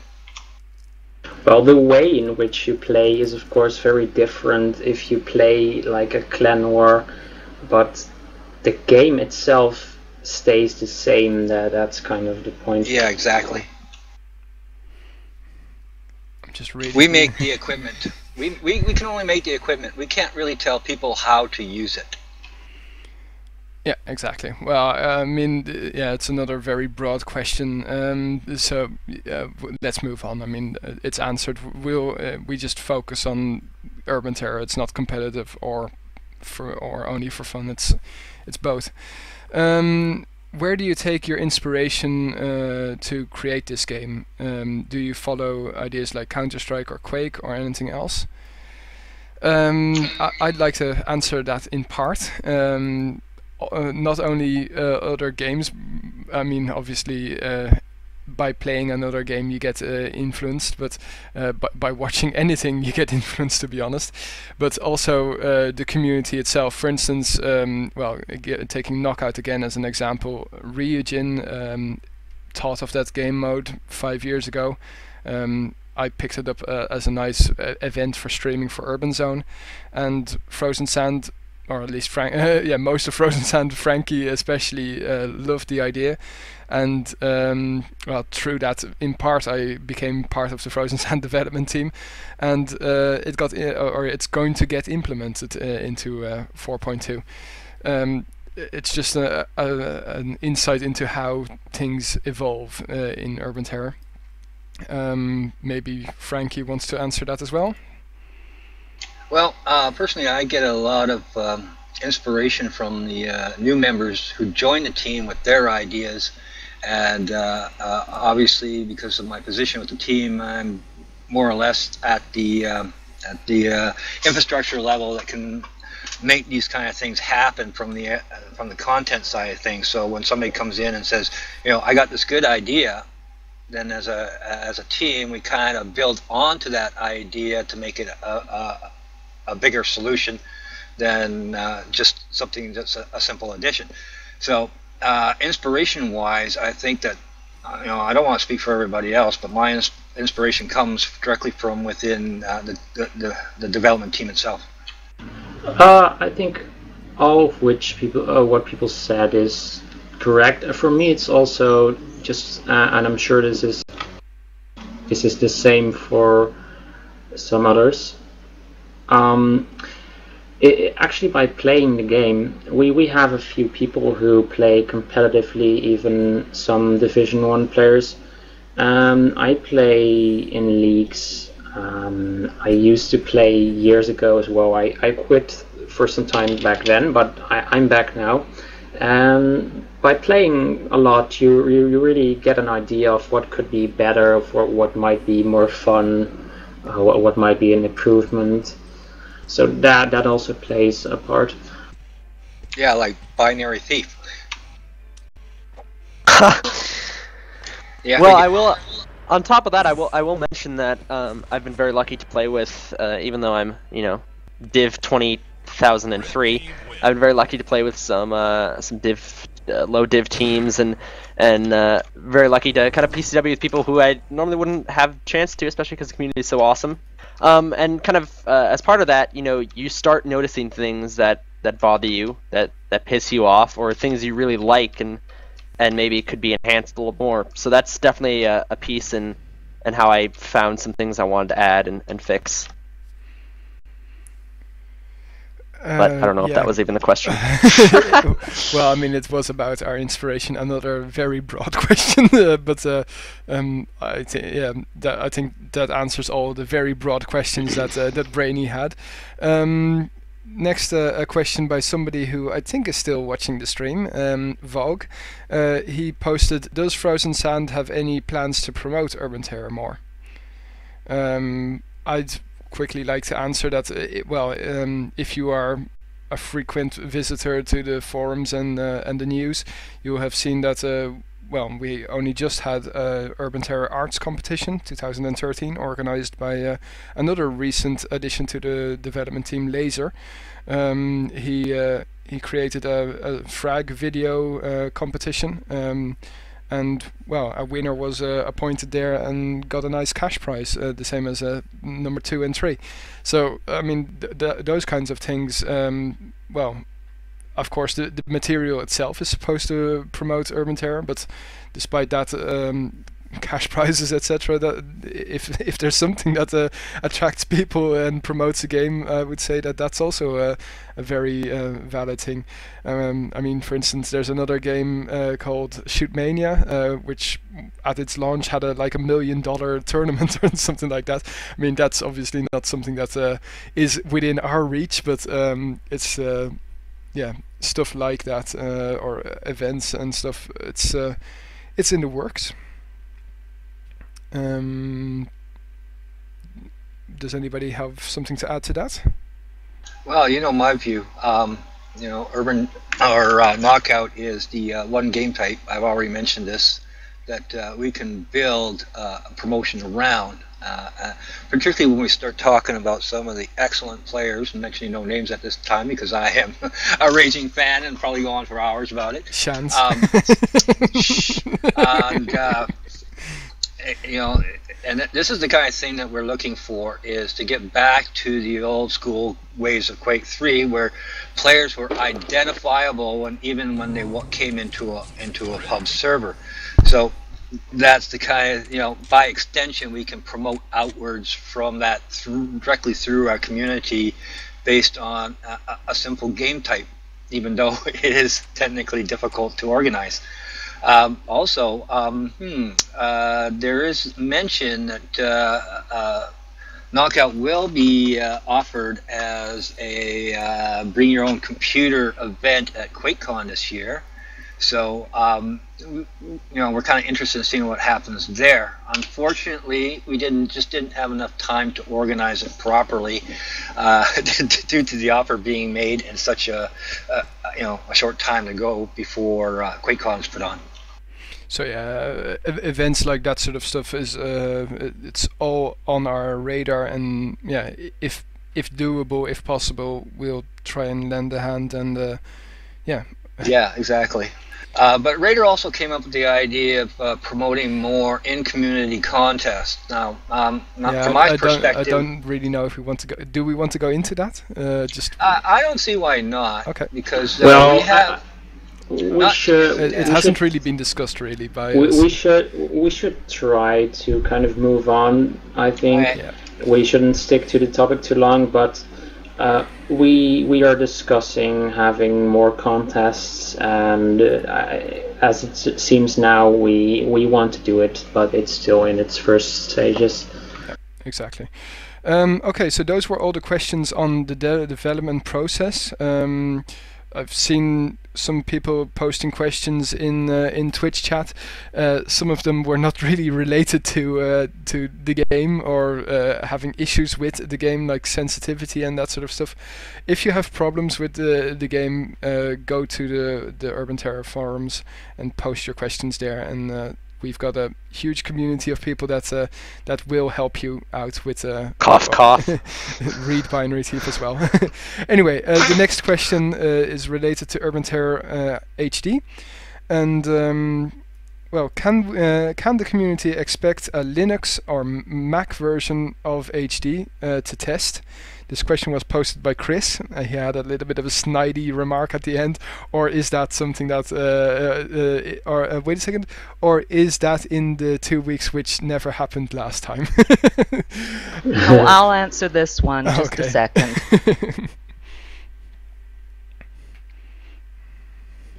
The simple answer is no. We negotiated with id Software for over 2 years, and the contract, we were promised over and over again that it would include Linux and Mac. It never did. It was Windows only. We were constantly being told by Steve Nicks, there's no problem, go ahead, keep on developing, do releases, whatever you need to do, we don't want to hold you up. And in the end, the contract came. It had time restrictions. We had to have the game made within 2 years. It had a 5-year time limit, so 3 years of the game being out there and over. Suddenly it had royalties on it. The original old contract that id was offering was a $10,000 and no royalties. This new one had royalties. We had to do accounting. You had to tell them how many units you sold every so. And it just added so much to it that we simply couldn't afford to do the contract. We don't have that kind of money to hire an accountant to do all this. So in the end, we had to decline the contract, change direction. After years of work, we've lost all that time, all that work, other than what the artists have done. But the code is down the toilet. It's gone. And we are starting from scratch, building a new engine. Yeah, this is also the reason why HD Alpha, for instance, is no longer on the website. A few people are now saying like that HD won't be there for Linux and Mac in the chat. That's not true, guys. We will definitely have HD for Linux and for Mac, but it will be on our completely new engine, written from the ground up, basically, not based on Quake 3. Yeah, in part. In part, that's why we dropped the idea of further development on the Intech 3 engine, is because we could not offer, based on the contract, offer both Linux and Apple support at the same time on that contract. Timo, wait a second. Timo was about to say something, and since he hasn't said anything yet, I'd like to hear what he's got to say. He could say a bit about the engine.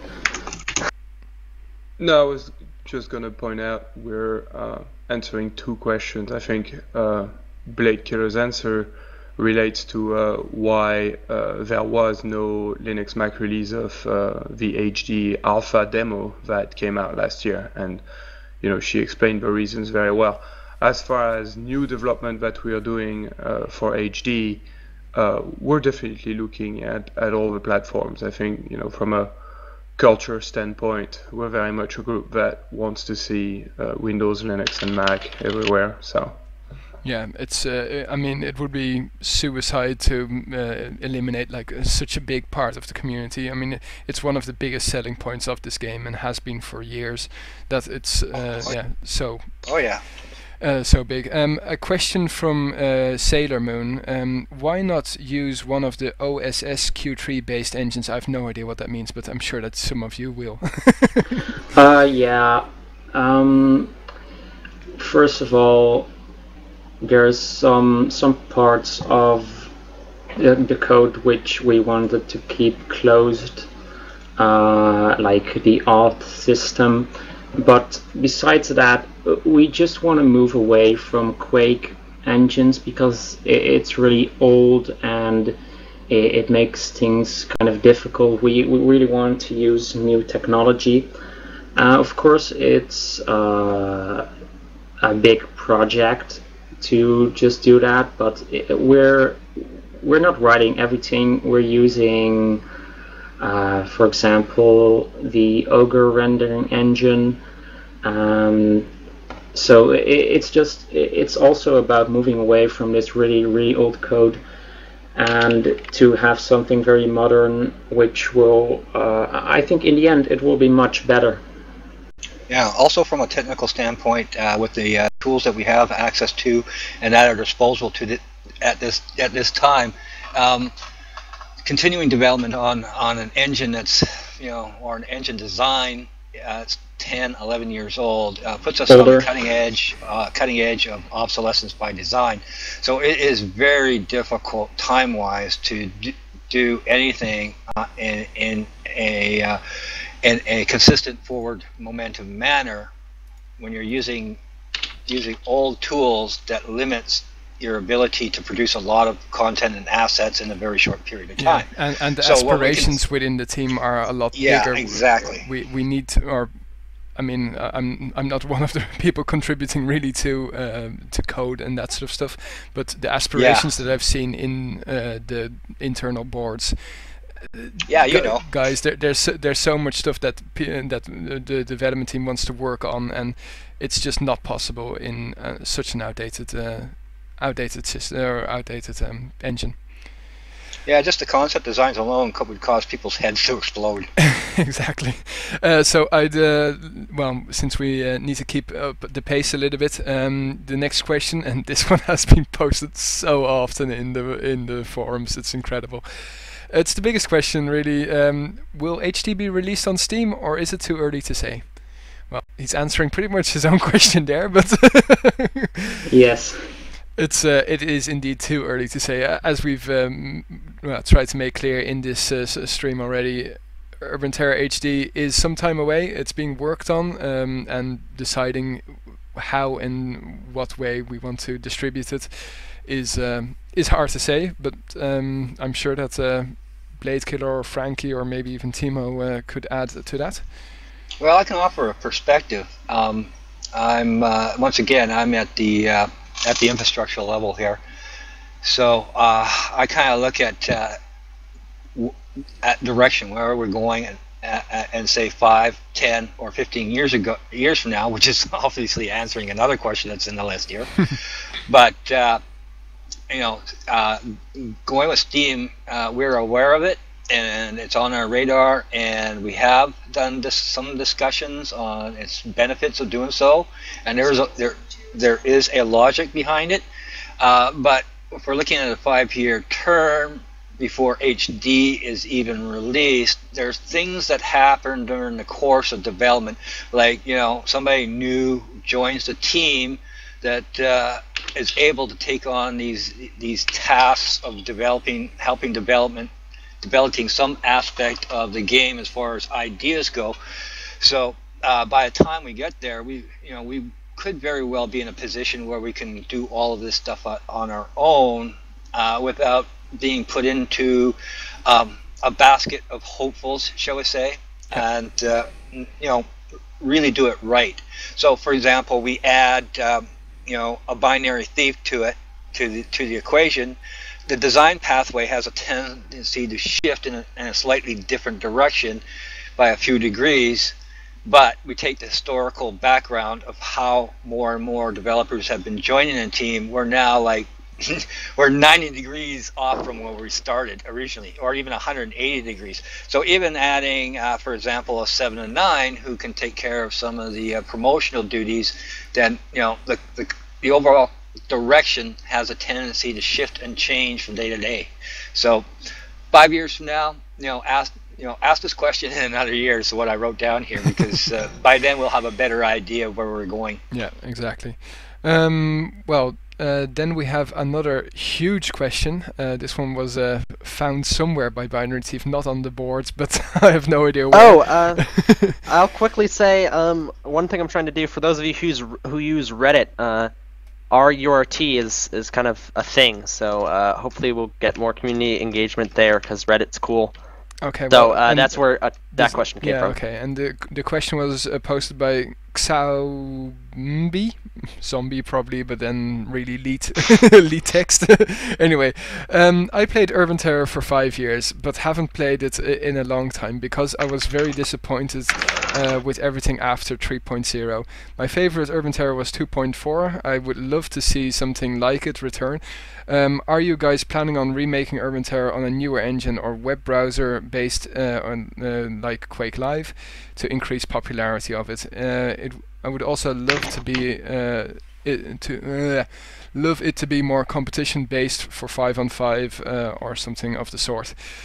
Well, I won't go into the complete answer that we have for that, but yeah, we have a small Urban Terror encyclopedia in our development team named Blade Killer. She's been developing Urban Terror for how many years by now, Blade Killer? 12? Oh, since 2000. This will be 13 years in August. Okay. Well, she could also... Yeah, he mentions 2.4. Yeah. 2.4 was a complete and utter disaster. We didn't catch it during testing, although I noticed something funny happening on the server, but nobody else noticed anything, so I thought it was my imagination. Learned to listen to that.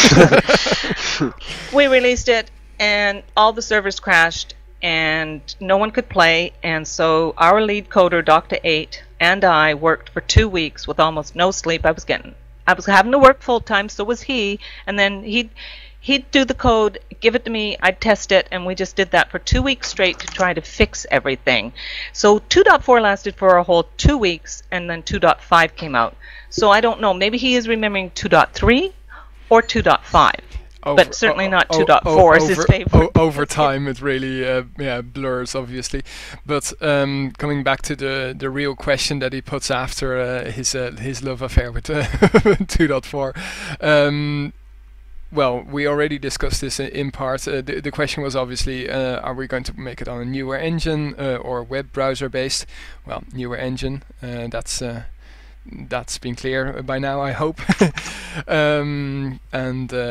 Well, the competitive scene, I don't know really where that question is coming from, because in my opinion the competitive scene is alive and kicking.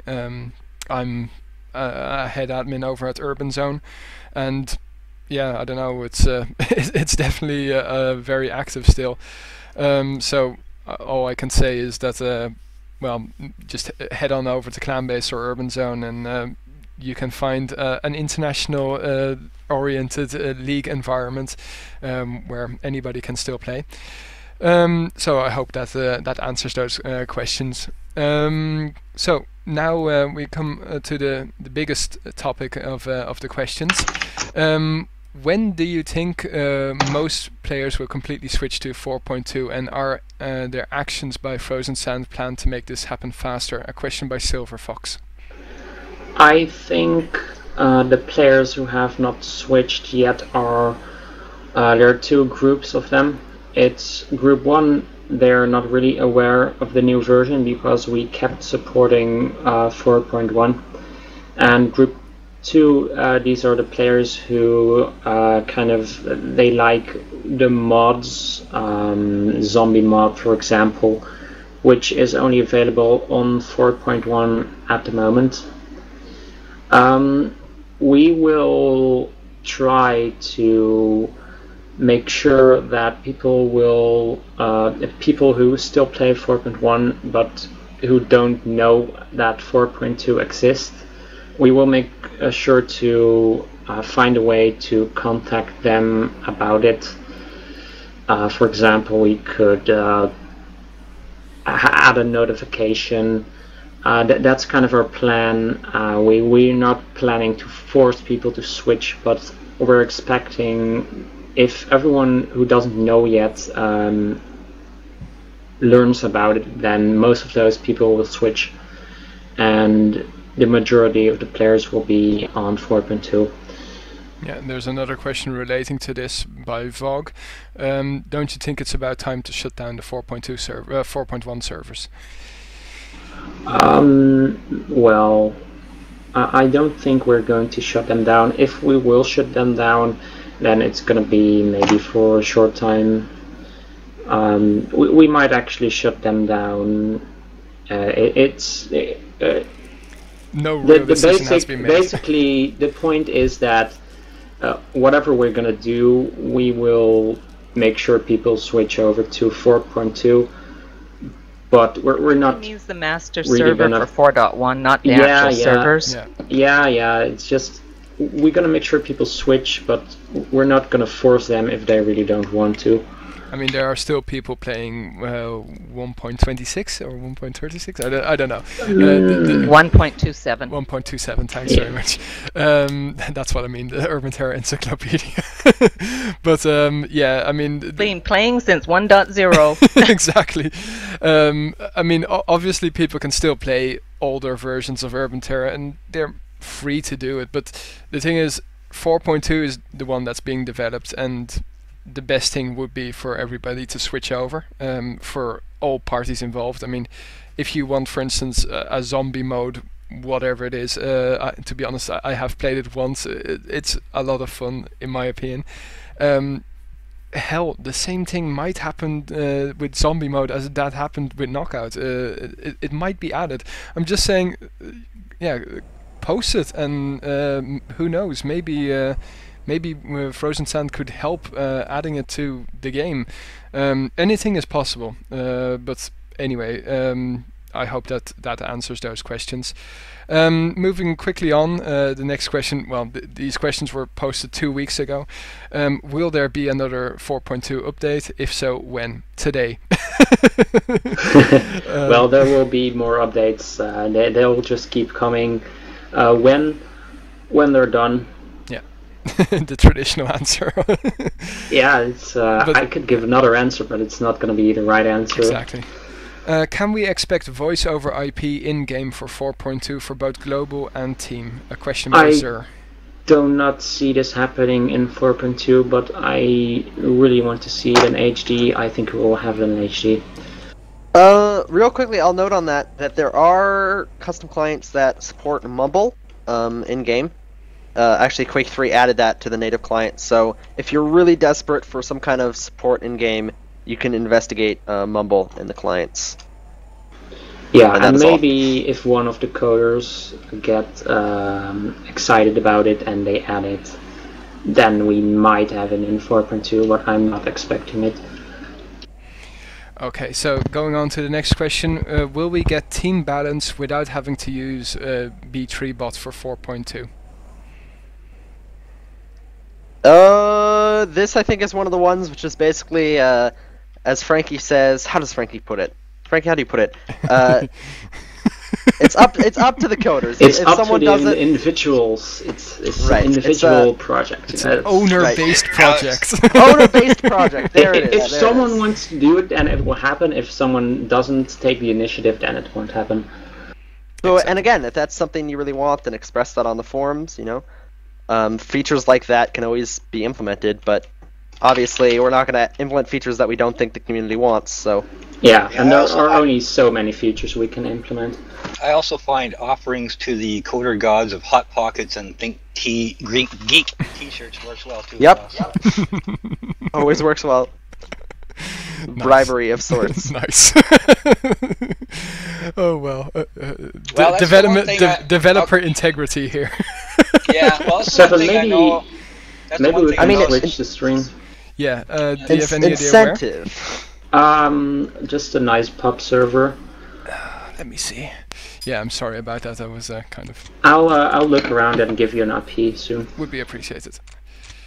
In the meantime, we can see that there are quite a couple of servers already in 0.13, I think. Or am I getting now the whole server list? Yeah, there are actually many servers give already. Me an IP and let's hope that I don't get kicked.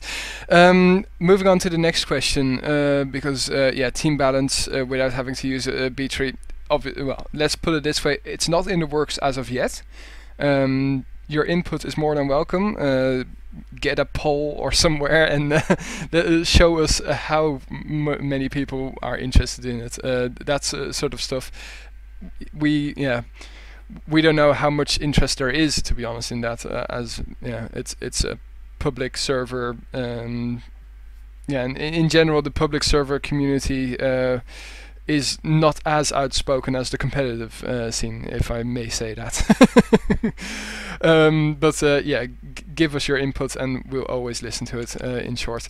Okay, next question. Will vanilla Urban Terror ever support 64-slot servers in 4.2?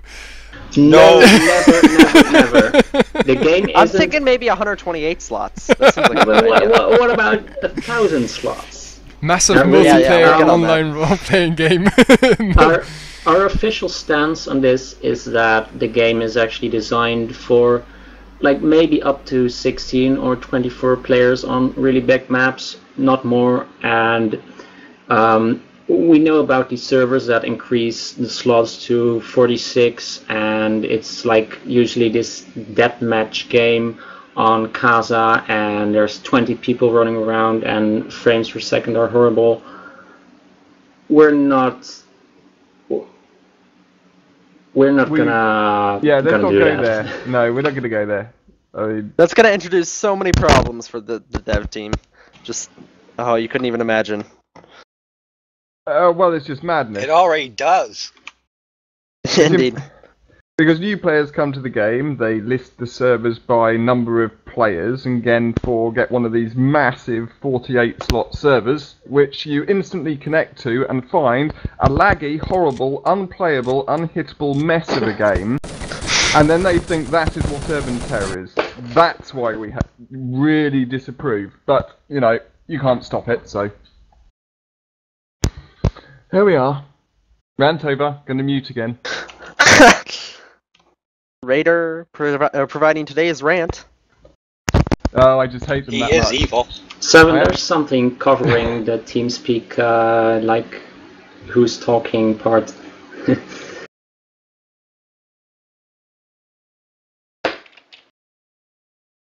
Where did 7 go? Right. Raider brings up a very good point about the 64-slot servers. Not only do they present a disgustingly horrible game to new people, it also takes all those players away from other servers. So you end up with a lot of servers that are sitting empty. Could have had 16 people on each one instead of all those people being on just one server performing horribly. And the game was not designed for more than 8 versus 8. That was our vision, was actually, 6 versus 6 and 5 versus 5. And we didn't design it for more than that. So maps weren't designed for more than that. And the engine performs horribly. So I don't get why they do this. This is new. We didn't have this years ago. Nobody did this because they understood that many players ruin the game. So they just didn't run servers like that. I don't know when this started and why. Yeah. If anything ever changes to this, then it's going to be lower instead of higher. Yeah, don't forget we have to think about, for instance, if you are new to the game Urban Terror and you join a random server and you come into a 64-player server or 128, imagine, it's not going to be a fun experience in my opinion, and it's definitely not going to be a representative experience. Urban Terror is not a massive multiplayer online FPS. It's a team-based game, and when you have 32 teammates, good luck having a team game. It's not going to happen. It's bad PR. You're gonna lag, and about 20 people are gonna shoot at you with a negative at the same time. It's just not gonna be good. So I hope that that question is answered very clearly. No. But anyway, moving on to the next question. Will there be more freedom given to server admins about what weapon can be used on each team, the damage percent, the number of jumps allowed? I think it's a very good question. It's also a question relating to how far does Frozen Sand want you to be able to mod the game. In effect, it is a game that can be modded very far, even just in vanilla Urban Terror. But yeah, who wants to answer this? Otherwise, I'm going to answer it, as is on the script. Anyway, as of yet, we don't have plans to allow server admins to change things such as damage. As for the number of jumps, I'd say, well, personally, I would say it's counterproductive for jump maps because they are designed with a certain number of jumps in mind. You could always change the gravity if you want to make it a little bit easier. On the other hand, also games like Zoonotic and Warsaw, these are games that have been modded to great extent, and now it's very hard to find a regular game. So yeah, this is also relating a little bit to the 64-slot server. We have a certain vision for Urban Terror, and we want people to experience it like that. I hope that the rest of the development team agrees with me there. Yeah, I think that says it all, especially with damage. I mean, you come into the game and they've got something just totally screwed up, so there's no proper balance. And we get bug reports like this all the time where we have to ask, what were the settings on the server? Can you imagine if they could change the damage values too? Oh. Yeah, there was also a question somewhere about, I think I read it on the forums, about making Urban Terror a little bit more handy for one-on-one, and they wanted to change like the amount of health that you have. It's actually very much linked to this. One versus one can already be played, and I understand that people have their individual requests. You can always request. Stuff like jump mode. I have had a couple of requests to make it easier as a competition manager, and they have been or will be introduced. Your questions are always taken seriously, let's put it that way, but don't forget, this is the game of Frozen Sand, and Frozen Sand's vision will prevail. Let's put it that way. Anyway, I hope that question is answered. Now I have a question directed at Blade Killer, the only question that was directed at a specific member of the development team. Will there be a zombie skin for 4.2? Yes. It's on my to-do list. Are there any other skins that are on your to-do list that you would want to talk about? Not really right now, because I just finished the new set, the Droog skins, and I'm thinking about a few other requests I've had and trying to decide what I want to do next. Right now I'm working on stuff for HD instead, taking a break from that, from 4.2, and working on map object models for HD. So when I get bored with that, I'll come back and look at the skins again. So you never know what I might do next. That's what we were talking about at the start of the stream, that it's an owner-based project, and that it's always in your free time, and it has to stay interesting for the person in question as well. So it's all done in their free time, and some people focus more on 4.2, some people focus more on HD, some people just do both, as Blade Killer shows. I think, zombie skins have been on my mind for quite a while because they were requested quite a while ago, and I've had other stuff to do first, and so that's probably going to be the next ones I tackle. They're going to take more work because I've never done anything quite like that before, that gruesome and gory, so it should be interesting. I'm looking forward to it, and more of those kinds of fun skins would also... I mean, obviously we've got fun stuff, but fun skins is also something that's a nice development. Anyway, next question. Are you guys going to add more popular custom maps to vanilla Urban Terror? I'd like to pick up this question because it's also something that I already in part answered. As we mentioned, the reason why Frozen Sand and 4.2 exist is because it's all, and HD, is because it's all content in, or 4.2 not, but HD, it's all content that's owned by Frozen Sand, and custom maps is obviously by its sheer nature not content of Frozen Sand. So if there would be a custom map added to Vanilla Urban Terror, there would have to be a contributors agreement posted or given to Frozen Sand for the map, right? Well, some maps and some assets we've been granted permission by the content creator to make any kind of adjustments. So we have let's say stewardship of a lot of the maps that are currently in the 4.1 distribution.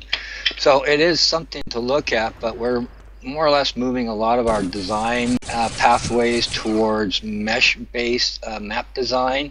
So at the moment we're really in between the old way of doing things versus the new way of how we should be doing things. So once again, it's a question to ask a year from now. Yep, absolutely. So let's move on to the next one. Once HD has been released, will we open source 4.2? This was an interesting Blade Killer. Discussion. Yeah, I'll leave that to Blade Killer. This is a question that Blade Killer should really be answering because she has a full scope of the legacy versus the much newer problems that have been arising, and there is sheer confusion as to who owns what, particularly from the content side of things. So there's two different variables involved here. There's another. Yeah, I don't know if Blade Killer's here to answer it, because otherwise. Controversial subjects. Yeah, exactly. But nevertheless, it's a good subject in my opinion. It's once more, if it's property of, or if it isn't property of Frozen Sand, we can't very well make it open source, because that's a completely different license, and we don't have the legal means of making it open source. And yeah, open sourcing the code does not mean you get the assets. Yeah. Sorry. I mean, it never has. Just like when id open sourced Quake 3, you could not use any of their assets. You had to make all your own textures, your own player models, your own weapons, every single thing from UI assets, the little tiny triangles that you click on to change the page or anything like that. You've got to make it yourself. And that's the same case with Urban Terror. If we did open source the code, it would only be the code and none of the assets. So you got to make your own player models, your own weapon models, everything. Yep. So yeah. Well, it's also. Go on. Sorry. Should I go? Oh, and the name is copyrighted. You can't use the name Urban Terror, so you can't say Urban Terror X mod either. Yeah, it's also very, very difficult to separate content from code. The two are the same.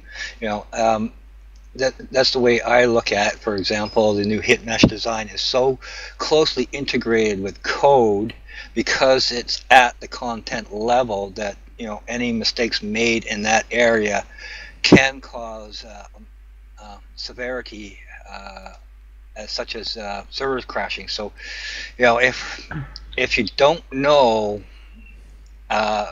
through experience of being on a development team like this, it's something that can cause a heck of a lot of damage. Not only to mention that, from what I heard, is that the code base that we are running all this content on top of is a spaghetti mess, which is something I prefer to let the coder comment on. Well, it's like for the new skin set, an example of that happening is we hex edited the flag because it's extremely difficult to export MD3 these days when there are no exporters around for modern programs. And so we hex edited it to change the texture on the flag, and it made the game crash because there was something wrong in the MD3. Just the stupid flag, and it wasn't even a game type that used that flag that did it. It was bomb mode, and yet the engine still crashed completely. Yeah, it's just a mess. Should we move on to the next topic? Yeah, well, while Raider is here, I'd just like to ask him in between, do you have any stats relating to the release, maybe? How many people downloaded, or how many people are currently on the website? That sort of stuff, at least I'm interested in. Yes, as always. What the scrolls on the doors? Yep. Well, it was quite impressive. I mean, you know your stream stats, but... as far as we go, for the first time ever, touch wood, and I am touching wood here because I don't want it to suddenly fall over now. The system hasn't crashed. Woohoo! Our infrastructure has not died a horrible death. We're still pushing, you know, next to 800 megabits a second of data, so it's no small feasible amount, and that's just off our servers. That's not counting the content delivery, so... Yes, we're in answer to that question, I can't give you exact numbers, but we're shifting a crap load of data, which is always good news. Okay, perfect. And your microphone is also shifting somewhere in between. It is really terribly awful. Okay, so let's go on to the next question. Actually, this is a question which directly relates to Raider, so it's good that he's here, despite his crappy microphone. Okay, go for it. When will notoriety be finished? What factors will affect notoriety? This question was posted by Sir. I see. So it's a question about notoriety. Well, it's not really a me question, it's a Kalish question. But since he is on sabbatical, you know, making comics and being famous and such things, I will answer. Notoriety was a concept which we derived really early on in the North project, even before it was a Frozen Sand project. So before Kalish and I got hired. I'm not entirely sure what we're going to do with notoriety at this time. It's obvious that it's needed, but what ends up being the mathematical calculation we use to establish that, at this stage, I don't think I can possibly say. I can say we haven't done anything on it because we've been working on stabilizing the auth code so that that is stable, rigid, regimented and works. So at this stage I can't say this is the mathematical calculation for notoriety because we simply don't have it, and even if we did we probably wouldn't tell anyone. Okay, well, I guess that will have to be enough answer for that question. Let me see, what's the next question? Anything else for me? Because I'm playing 13 now and having a lot of fun. I see that actually the server that we are on is currently one of the servers that probably most of us hate, but it's 20. What, the 32? No, Oh, it's a 24 player server. So anyway, it's they're having right. fun. We ignore this pack. Yeah. Okay, it never happened. Okay. No. As long as they're having fun. Let me see. Where were we with the questions? HD. You see, this is good. 7 has notes this time. See, good man. Doesn't mean you can read the notes. Exactly. No.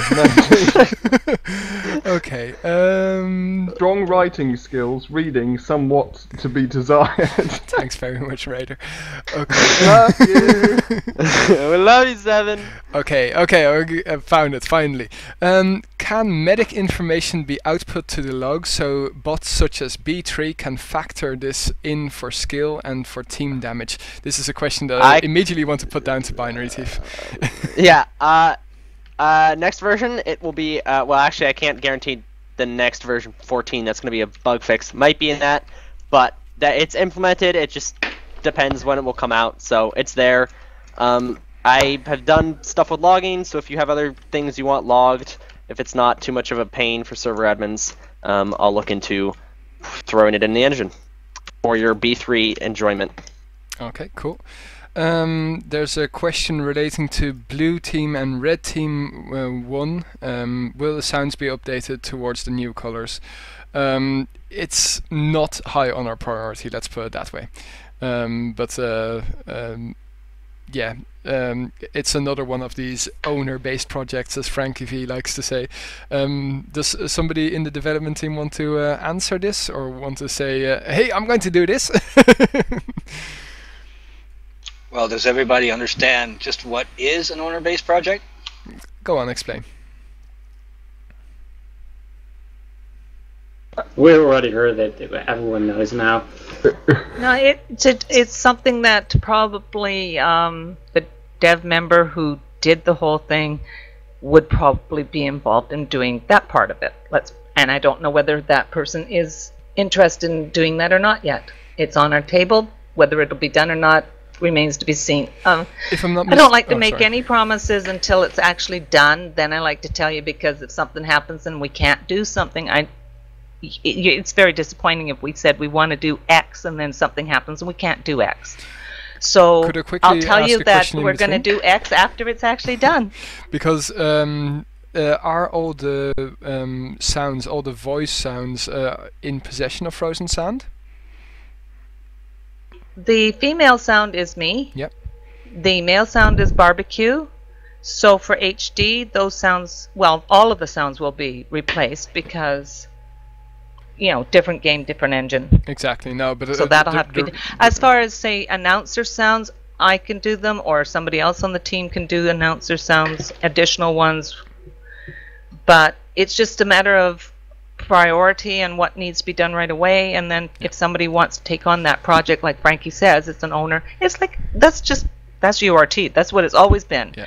If somebody on the team wants to do something, the rest of the team says, "Hey, that's a great idea," then they do it. It's as simple as that.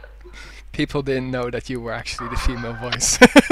Yeah. It's cute to read. Also to kind of add, because we are right in the middle of the switchover between a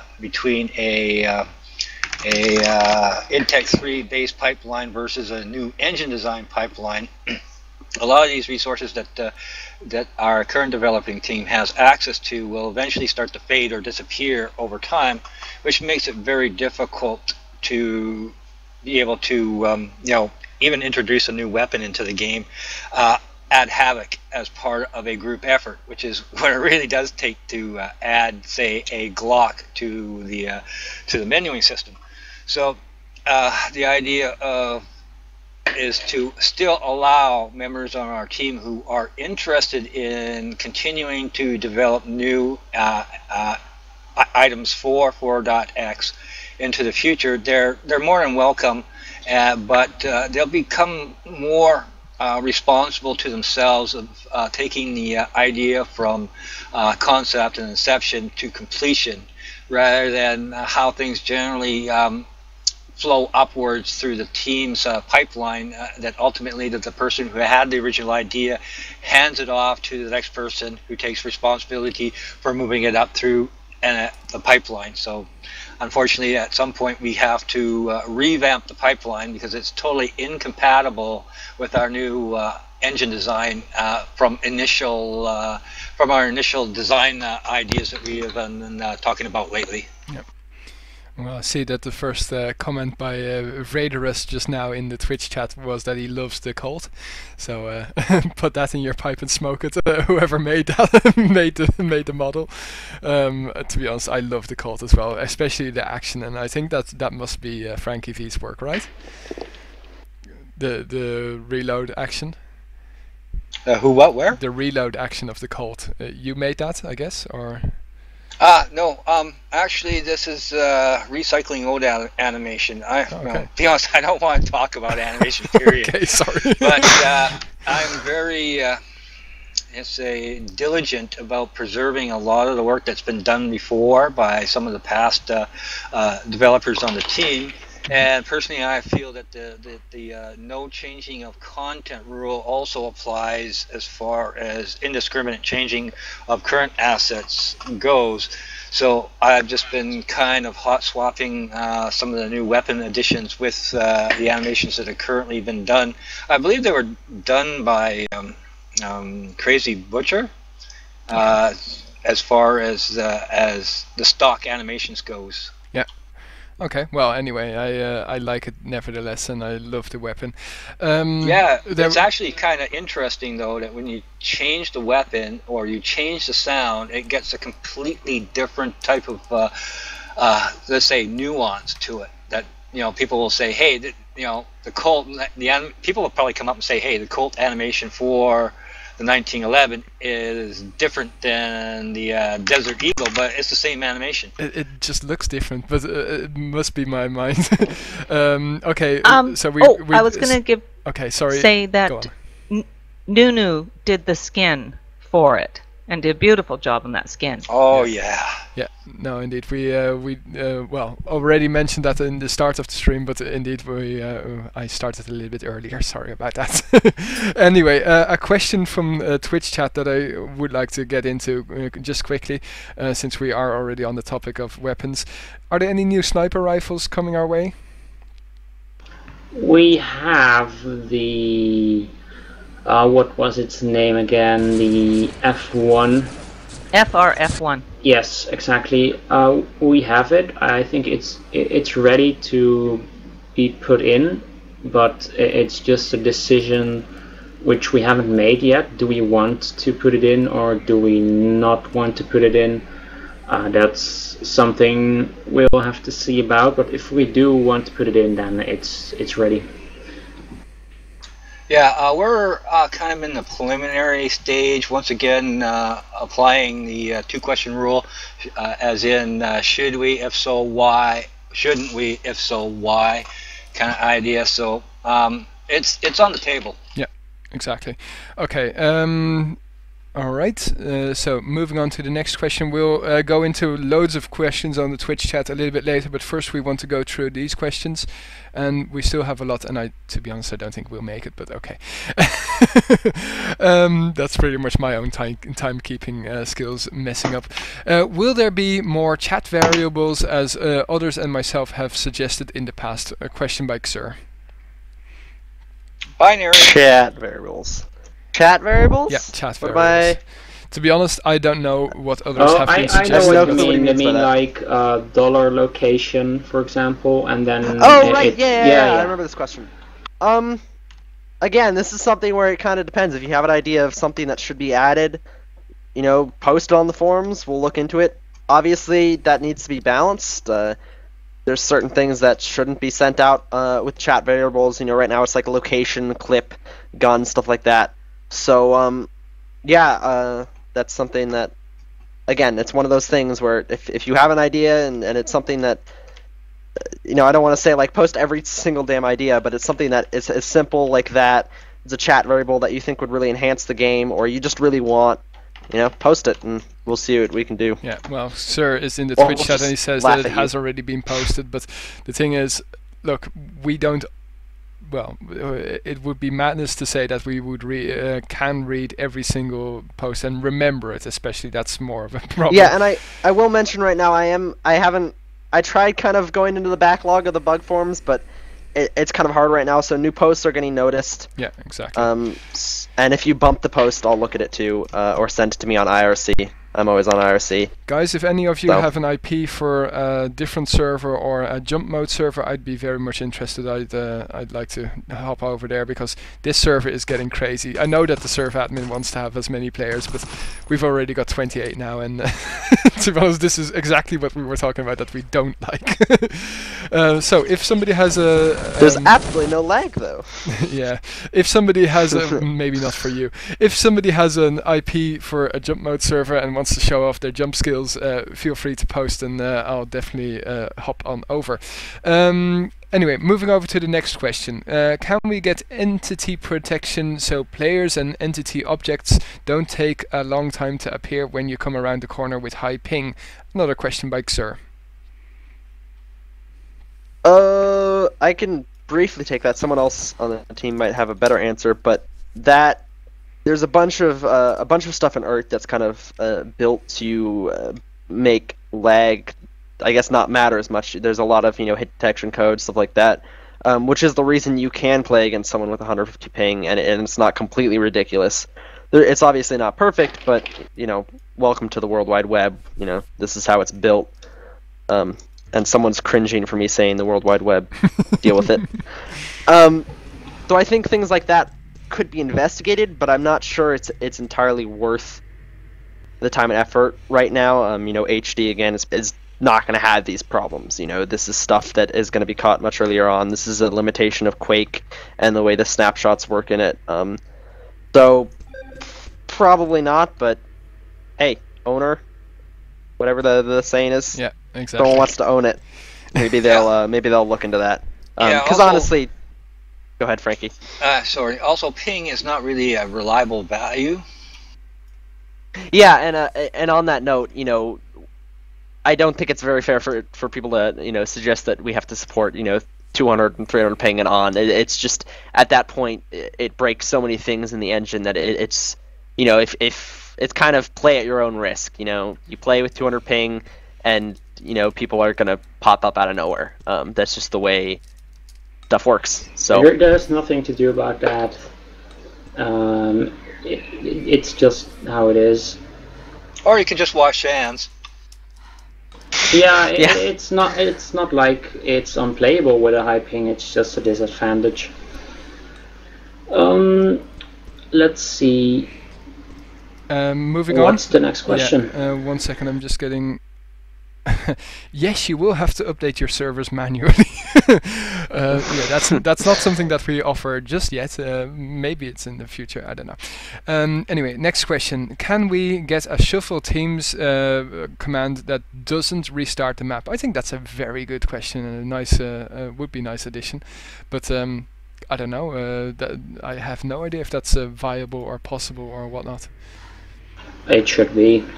It should be. Well, it's something that we couldn't even answer in the prepared and the Q&A. So who knows? Moving on to the next one. Could you implement bot max players like bot min players, but start kicking bots once server gets to XXX players, so a number of players? Maybe, but I think we pretty much decided we want to have as little to do with bots as possible. They're completely broken. They break things.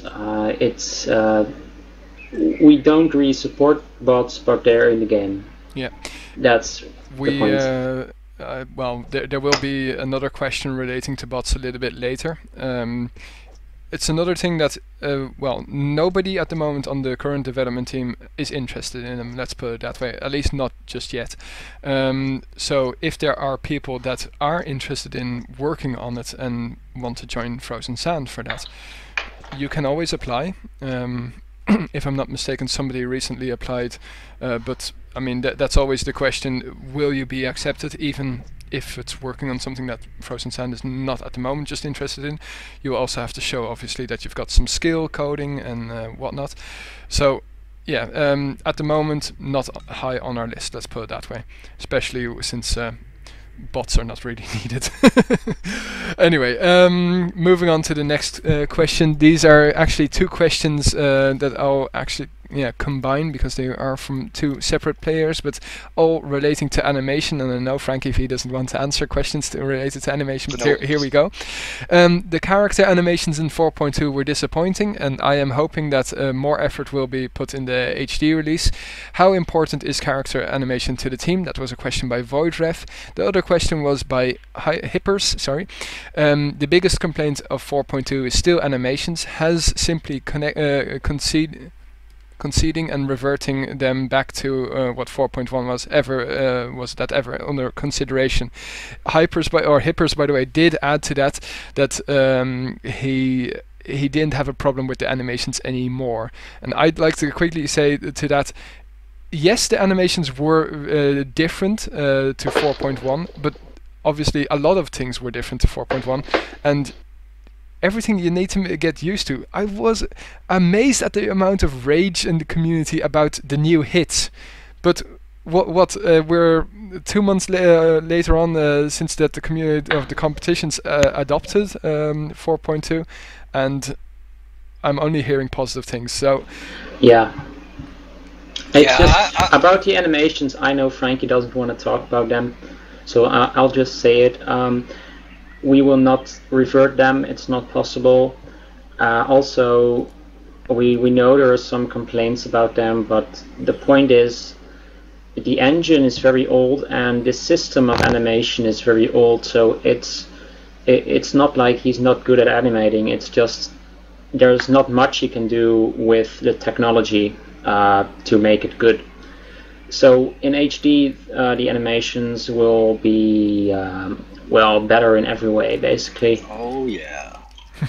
Okay, I'll just make a comment here. I mean, we're focusing on a little about what has transpired with the release of 4.2 without the foundation and our understanding of what led up to the necessity of changing a lot of the design infrastructure. As I mentioned earlier on, content is code. Code is content. There's no separating between the two. So what happens from time to time on the playing field at seemingly random occasions is a byproduct of having absolutely zero sync or control over what happens when data is transmitted over the internet. So all of a sudden you have some player in a weird death pose with their head sticking in the ground. That's a sync related problem and not an animation one. And unfortunately I have zero control over that. As well as if we want to really get into this subject, I mean, we're talking about 3 years of development of 2 player models that was originally planned to be completed within 3 to 6 months. So as we started bringing in new members into the team, the need to go from a shutdown. Okay, let's back up a bit here too. 4.2 was intended to be the last ever Urban Terror release. In other words, we were cleaning house, making sure that some of the things that needed to be fixed were fixed, and do a little bit of sprucing up. And then all of a sudden, everything got rebooted, and members of the community started showing up and saying, hey, I'd like to help out to make things better. So as we started to add more and more players to the mix, we also started running into basically feature creep. So this guy says, I'll fix this, that guy says, I'll fix that. So a lot of the original design ideas and intent of shutting things down, we all of a sudden had to do a 180 and start building things back up again.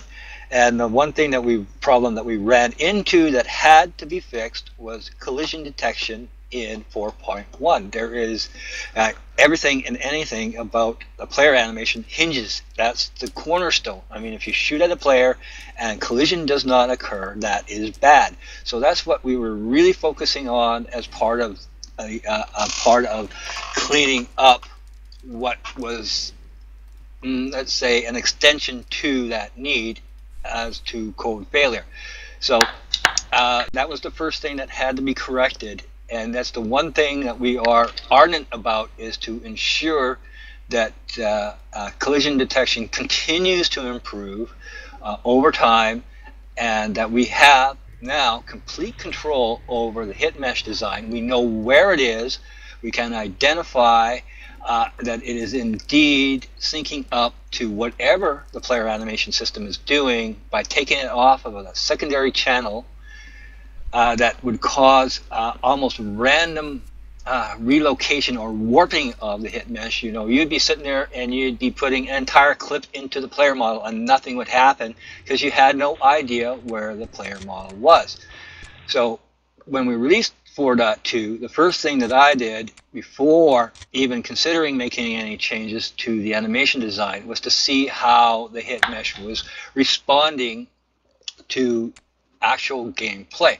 This is where I really got turned on to Knockout, because you had 2 hours worth of data in a very compressed space of time.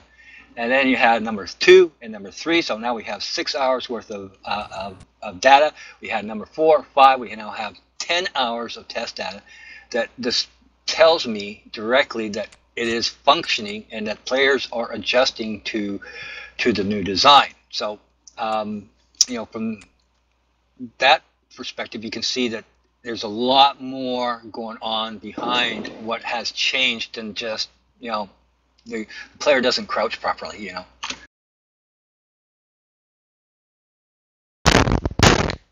Let's move on to the next question. Leg shots in 4.2 are registered from the belt down. Some swear it's worse. Is this intended? Well, it wasn't intended, I believe, but it was kind of a side effect of fixing the hits. But as you see, with the new hit locations in this version, this problem is kind of fixed now. You don't hit the legs as much anymore. It's not such of a either legs or Kevlar. There's a lot of space in between. So now we have the upper legs and the butt and the groin and the yeah. Anyway, you can have a lot of fun with with that. Moving on to the next one. Will Frozen Sand improve? Oh, by the way, the last question was by Hippers. The next one is by Vogue. Will Frozen Sand improve the bots? At the moment, they are really stupid, and at level 5, they are nearly they are still really bad. We already answered this question. If there's somebody with specific skills like artificial intelligence and that sort of stuff, they are more than welcome to apply to join the team. But as of yet, very low on our priority. Well, the problem with bots is they'll never be as good as a human player, and you can work on them all you want, but it's always going to be this gimmick, I believe. Especially for a multiplayer game, it's just not. It's not going to replace a real player in any way ever. No, exactly. Okay, moving on to the next topic. Actually, it's still 4.2, but then only specific to weapons. Grenades and knives are using the unlagged code. Will they be made to use it in future 4.2 versions? Oh, excuse me, are not using the unlagged code. Will they be made to do so in future 4.2 versions? I have no idea. Me neither, and nobody answered in the preparing statement. So I don't think it's something which is really easy to do. It's just going to cause a lot of trouble if we try to mess around with that. Sorry, give me the question again, Seven. Yep. Let's see if I can Grenades, go for an answer. Grenades and knives are not using the unlagged code. Will they be made to use it in future 4.2 versions? Ah, right. That's a whole can of evil worms right there. Because knives and nades are not essentially railguns. So the engine takes all the other weapons in Urban Terror as essentially railguns. So if you've got a path of a bullet, you can actually backtrace depending on positions people would have been, which is how the anti-lag code works. The problem with essentially projectile weaponry, such as the HK grenades and knives, which don't work as a railgun, they work as time through, they have a snapshot value as they pass through the air and explode, means that the prediction for that becomes infinitesimally more complicated to work out. So basically it's kind of getting into the realms of this is just not worth, spending days trying to come up with something there which will in essence just add to horrible overheads to the time it takes to process essentially one frame, and then moving forward, it just adds unnecessary. Certainly on 32-man servers, for example, this would just be a complete and utter nightmare. So it's. I don't think we're going to bother, if I'm honest. Somebody might decide they want to do it, as we say, but I would extremely highly not doubt it for 4.2. Yeah, exactly. Yeah, there's also a bit of a time dilation effect. What you see has already occurred, and it's more of a race to who gets to the server fast. I want to actually, before we head on to the next question, there is a project I started working on, and we want to make some blogs for our developers. We kind of got started with that. So in the future, there may be some blogs for our developers in which you can read more updates, especially about HD and what we're up to. They will be in the forums probably, and there will also be a new section in which we'll discuss more HD topics. We'll have discussions about all kind of things, features, design, gameplay, all of that. And if you really care about the game, then this should be very interesting for you, because you can. It's really going to be the place where suggestions for HD will be most welcome, and discussions about basically everything. So keep an eye on the forums for when we're going to start this discussion project and our blogs. That's kind of what I wanted to say about that. Yeah, so more information coming your way, not just these Q&A sessions on stream, but you can yeah, get more information off the forums soon as well. Let's move over to the next question. Question by Hippers relating to the SPAS. I'll just literally read up what he said. Why was the SPAS whacked with the Nerf stick? So in other words, are there plans to change the weapon characteristics of the SPAS as it isn't used as much as the MP5 or UMP secondary weapons? I can talk about the SPAS. Please that do. weapon gets changed every single release because no one's ever happy with that weapon. It's either overpowered or it's underpowered. If it's overpowered, we get huge complaints from the competitive scene, and they want it outlawed. They don't want. I've seen so much trouble over that weapon. It's ridiculous. It was in 4.2 when we first released it. If I'm remembering correctly, now it's been a few months.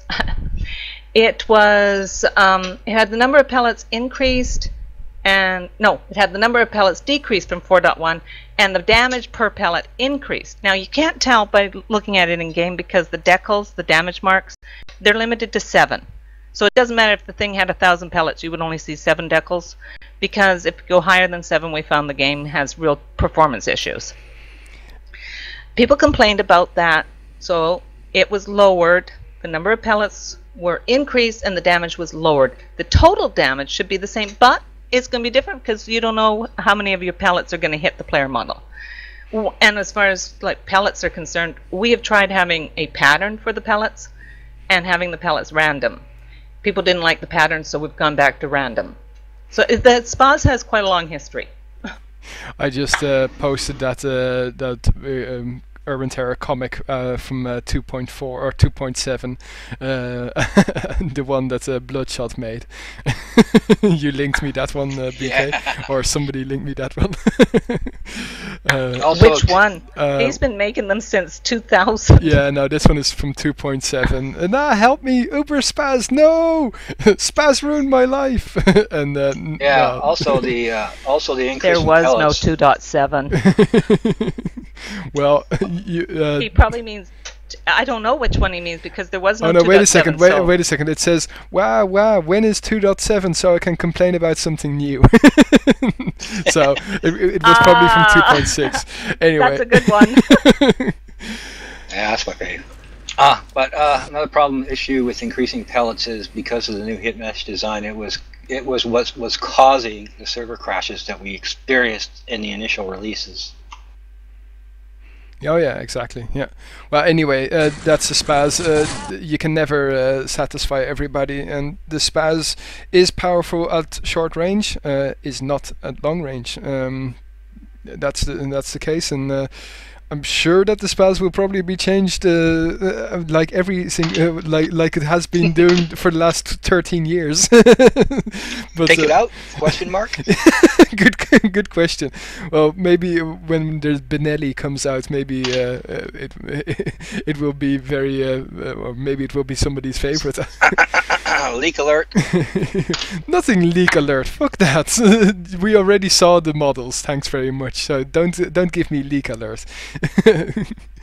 Anyway. I remember when it first got leaked. Boy, were people upset. It was a complete accident. Anyway, let's move on to the next question. The damage output of the Glock seems very illogical compared to the Desert Eagle and the Beretta. Could you give us any insight in the current damage output that was chosen? That was done by Mikey, the mapper. He decided those specs. Let me see. He did leave an answer for that. Yeah, he couldn't be here to answer, but the Beretta and the Desert Eagle are two opposite pistols in every way. You can't compare them. Glock specs are designed to give player a different pistol than the two others, and to allow them more customization in selecting their gear versus playstyle. I do think it should be a bit stronger. Yeah, me too, personally, but that's my personal opinion as a player, not so much as a development team member, because I don't really have anything to say about that user-based project, because that's Mikey's. But Well, I can tell you how I select the initial specs. It usually involves a dartboard. Nice. Some people will actually believe that, so watch out with what you say, Frankie. JK. Well, JK. once the weapon is out in the field, in the wild, shall we say, we get some feedback, and we can make adjustments to it at a later release. It's not a problem. Yeah, exactly. Anything can Except for the spaz. No, you don't want to change the spaz anymore, Frankie? Okay, another question, weapon related, again from Hippers. Why does nobody use the PSG? And in saying that, is there or has there ever been any tweaks in mind to give it some more popularity? The same question could also be put to the Negev. Yeah.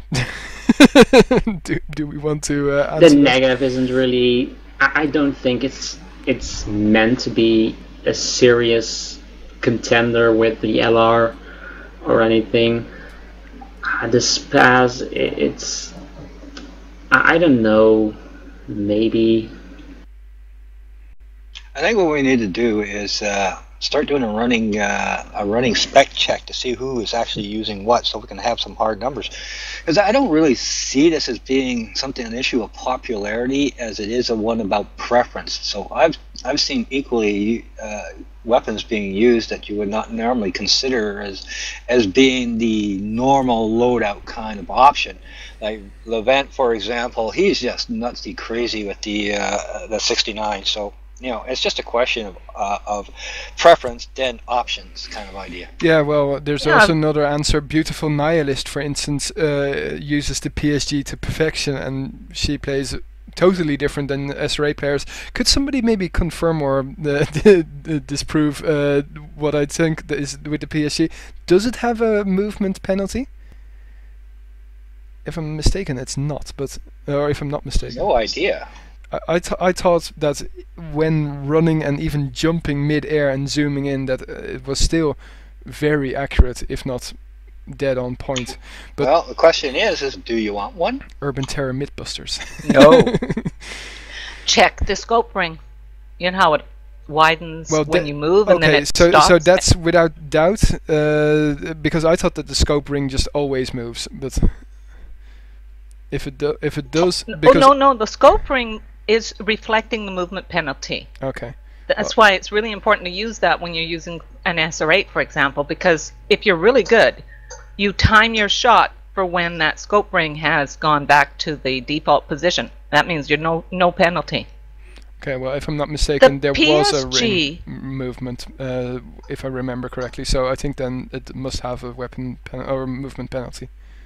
The PSG has had this bug for years, like since it was put in the game, and we have never been able to figure it out. Sometimes it just doesn't hit. Now, it doesn't seem to be like that in 4.2 because it's a new hit system, but I've had it happen to me years and years and years ago.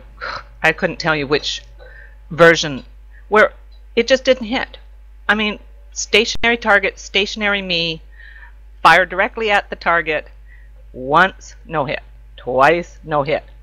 Slowly, 5 times, no hit. It's a weird bug, and I think it's gone. From what I'm hearing from people who use it, it's gone in 4.2. Yeah, the AK had the same problem at distance. Okay, well, and personally I can say that the Negev can actually be used in a serious game, despite my teammates will probably rage at me for saying that, but I have used it with success.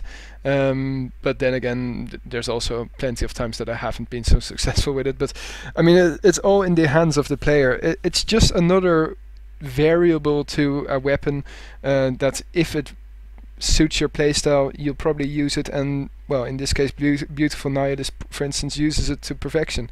There are so many other weapons that can be used successfully, like the nade launcher. I mean, I've seen that being used strategically in bomb mode, and no, yeah, perfect. I don't know. It's there are so many weapons, and of course there are always the most popular weapons like the LR300, like the M4, like the SR8. But not everything is not every weapon is down everybody's alley. Anyway, next question. Bravo would like to know if Frozen Sand will add the 44 Magnum and flashbangs in future 4.2 releases, or will it come in HD?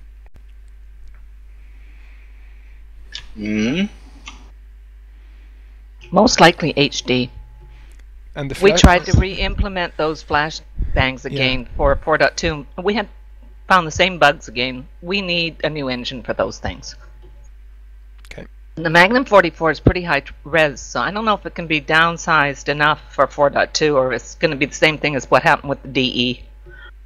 Well, I'll say this much: we're looking at it. We'll see how things go with the addition of the Mac 11 and Colt 1911. Now that we've actually done a content bump of this nature, except for, of course, the Glock, and if there is interest of adding more, then we'll certainly look at it based on let's say community or player input. So if you want to see more weapons added to the loadout, at the moment there seems to be a opposing segment of the community that does not want additional weapons, and so we're kind of biasing anything that's added based on that desire of catering to that aspect of the community, so to speak. Yeah. Well, we are certainly open to the idea. Let's just say that. It's yeah, exactly. Flashbangs could add something to the mix for instance, Team Survivor, in my opinion, and maybe bomb mode. The same that smoke nades could actually bring something if they get used by the players. I mean, it's always the case. Will it be adopted by the community? Anyway, let me see. What's the next question? Okay, so we're done now with the weapon questions, and moving on to the miscellaneous questions. Will there ever be a proper Urban Terror soundtrack other than the menu theme? Question by Silver Fox. Maybe for HD. We definitely need some new music, and we do have Unified Tone. He made a couple of soundtracks for us already. I don't think we have a main theme yet, but you know, there might be like a compilation of the audio. Yeah, exactly. Well, another thing that's possible, but definitely not known by now. Okay, this is a question which I find kind of, which I know for a fact won't be answered, but okay, here we go. How much are the operating costs Frozen Sand pays out each month on average? If you don't mind me asking. Question by Xur. Frozen Sand is a company. I would rather be comfortable leaving this to Blade Killer to answer. Yeah. It's about. Well, wait, Hoy. 3,000 euros a month on pizza, and 10,000 on porn. Okay. Yes. Let's leave it over to Blade Killer, okay? And that's just for Frankie. yeah. I actually don't want to. Ever wonder? I can't account for everything, right? No. That I mean, I'm not comfortable answering that kind of accounting question. That's between us and our accountant and the tax man. Yeah, exactly. Yeah, I don't think we should we should answer questions about money. A normal company wouldn't answer that either. So I'm sorry, sir. A lot of good questions, but this one is. We do mind you asking in this case. Well, what we could say, I guess, is that the advertising money we get, it kind of pays for the servers. It equals out a bit, so where we're not paying it out of our own pockets.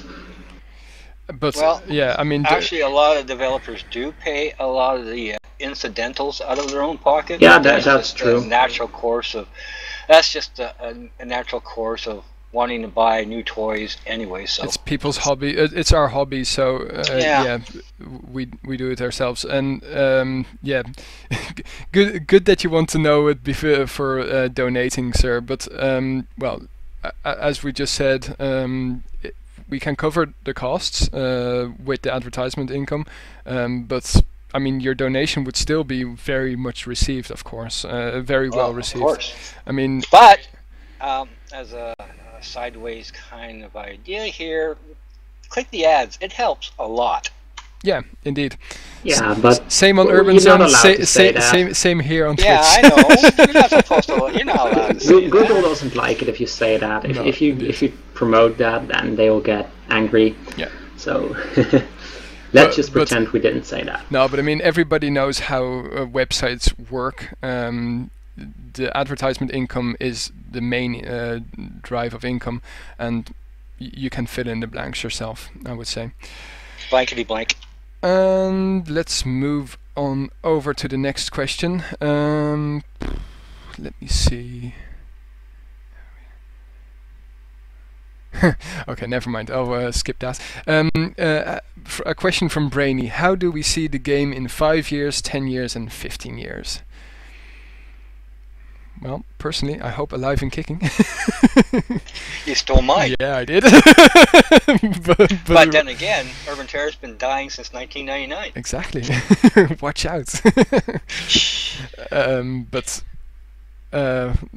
even better than it is now. Yeah, well, personally, I do, moving from we were closing shop and everybody's going to take their stuff and go home and rebooting. Everything that we have done as towards the direction towards the future has occurred more or less in the last 2 years. So, I mean, the growth within that period of time as to people just want to help has just been absolutely phenomenal. I'd have to defer to Blade Killer as to legacy, but it's just mind-boggling in the number of people that are actually getting off their butts and actually wanting to do something to help us out. So, attaining a 15-year goal or a 15-year design plan is entirely possible, and it's just through the idea of progression that I can certainly see Urban Terror being around for another 15 years. Yeah, well, same here. I mean, I've been part of this community for a lot of years, and I hope the community will keep on kicking, alive and kicking. Anyway, next question. Well, my auto download doesn't seem to work and crashes my Urban Terror. Next server. Next question was. Oh, wait a second. I skipped through a couple here. Maps. Yeah, exactly. Maybe somebody could ask that question while I try and fix this. Or not. Guys? What's the question? Okay, you don't have the list. Okay, 1 second. Let me just... I have the list, but every time I use I was a little bit distracted. We've done so many questions. Do you know how many are left? Not so many anymore. Okay. I've got the question. Let's keep going. It's relating to maps. 5 left. Yeah, exactly. 2 questions in one. When HD comes out, will maps like Turnpike be in the official map list, or will they be available as third-party maps? Question by Vogue. And a question by Happy Day. Which maps are being worked on for Urban Terror HD? I have something prepared for that, especially relating to the first question by Vogue. There won't be Turnpike. The screenshots that are now going to skip through your screen are from these screenshots were already released, by the way, in the public area. Let me just see if it can also play. And there we go. Yeah, we will try to keep the popular layouts. Casa will remain. Turnpike, it's Nevada here, but this was actually on the old HD engine, so these screenshots are already a few years old. People are starting to remake Uptown. All these layouts will remain, so it will be basically the same map, but maybe visually a little bit different. People will recognize this map. This is Nevada, and it's obviously a Turnpike remake. And yes. I really love it, to be honest. I think it just shows what well, we are planning to do with HD. Yeah. Just keep in mind this is still on the old HD engine, exactly. So it will look different, probably much better once the new HD engine is done. It already looks It's fantastic. already looking quite nice. Other maps that are being worked on, for instance, Mikey is working on Sarlat de Canada, I don't know how to pronounce that, and Old Jerusalem. Canada. I think. Both those maps are downloadable. They are layout tests. They won't look the same in HD, that's for sure, but your feedback on those, I know Mikey is really looking forward to feedback on that. Furthermore, Mikey's also going to work on a replacement of Uptown that's going to be named Chicago. That's in co-op a little bit with Binary Thief. Yeah, we're already making a lot of pictures of Chicago. Yeah, and but it will be completely based on Uptown. It will feel like Uptown as well, just won't look the same. Furthermore, there's also some unannounced maps that are being worked on. I won't go into detail here because these are maps that are still being worked on and might not even come in HD, so yeah, I can't really say. But there's also something that Levant has been working on. Levant is a member of the development team and is especially interested in jumps. He made a new ice race map, and I'm going to show it off now. So if you bear with me, I'm just going to load up YouTube and play this 2-minute video. I hope that the rest of the development team don't mind. It's just 2 minutes, and we'll be back after that. I'll also link the whole video in YouTube or in the Twitch chat so that you can watch it at your own time. Here we go.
So yeah, that's the icy race map preview made by Flap Levant. I posted the link in the Twitch chat. If you like it, go over there and give it a thumbs up because I think he deserves it.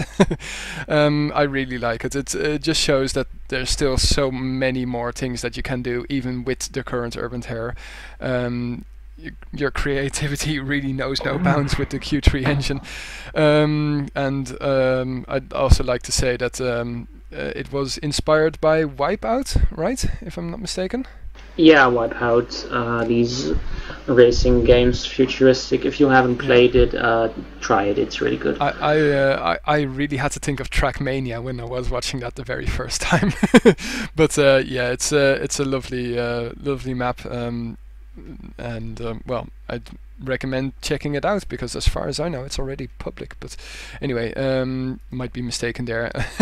Otherwise ask a well-known jumper, they'll probably know. Next question, I would say, and then we're approaching the end. Will Frozen Sand bring out UT4 Revolution? A question by Bagheera. Shall I leave this one to Blade Killer, or? Yes. If she's still there. I would just wait for a second to see if she is. Hi. Waiting. The original creator of the map is Wetwired, and he gave the map to Queen Bee to maintain. She was a very good friend of Sid and FS, and in fact, she would have been on the team, but things happened in her life and it took her away from Urban Terror, and last time I saw her she told me she was still extremely busy. But the map has a small problem in it that well, we'll look into. I don't know whether we can fix it for her or if she'll be able to fix it.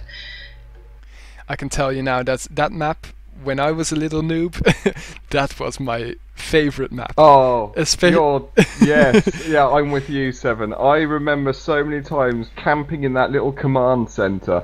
Oh, okay. You were one of those smoke campers. I was one of those central command center campers. Oh, yeah, no. I was. I love the slow doors, the blast doors. Oh my god.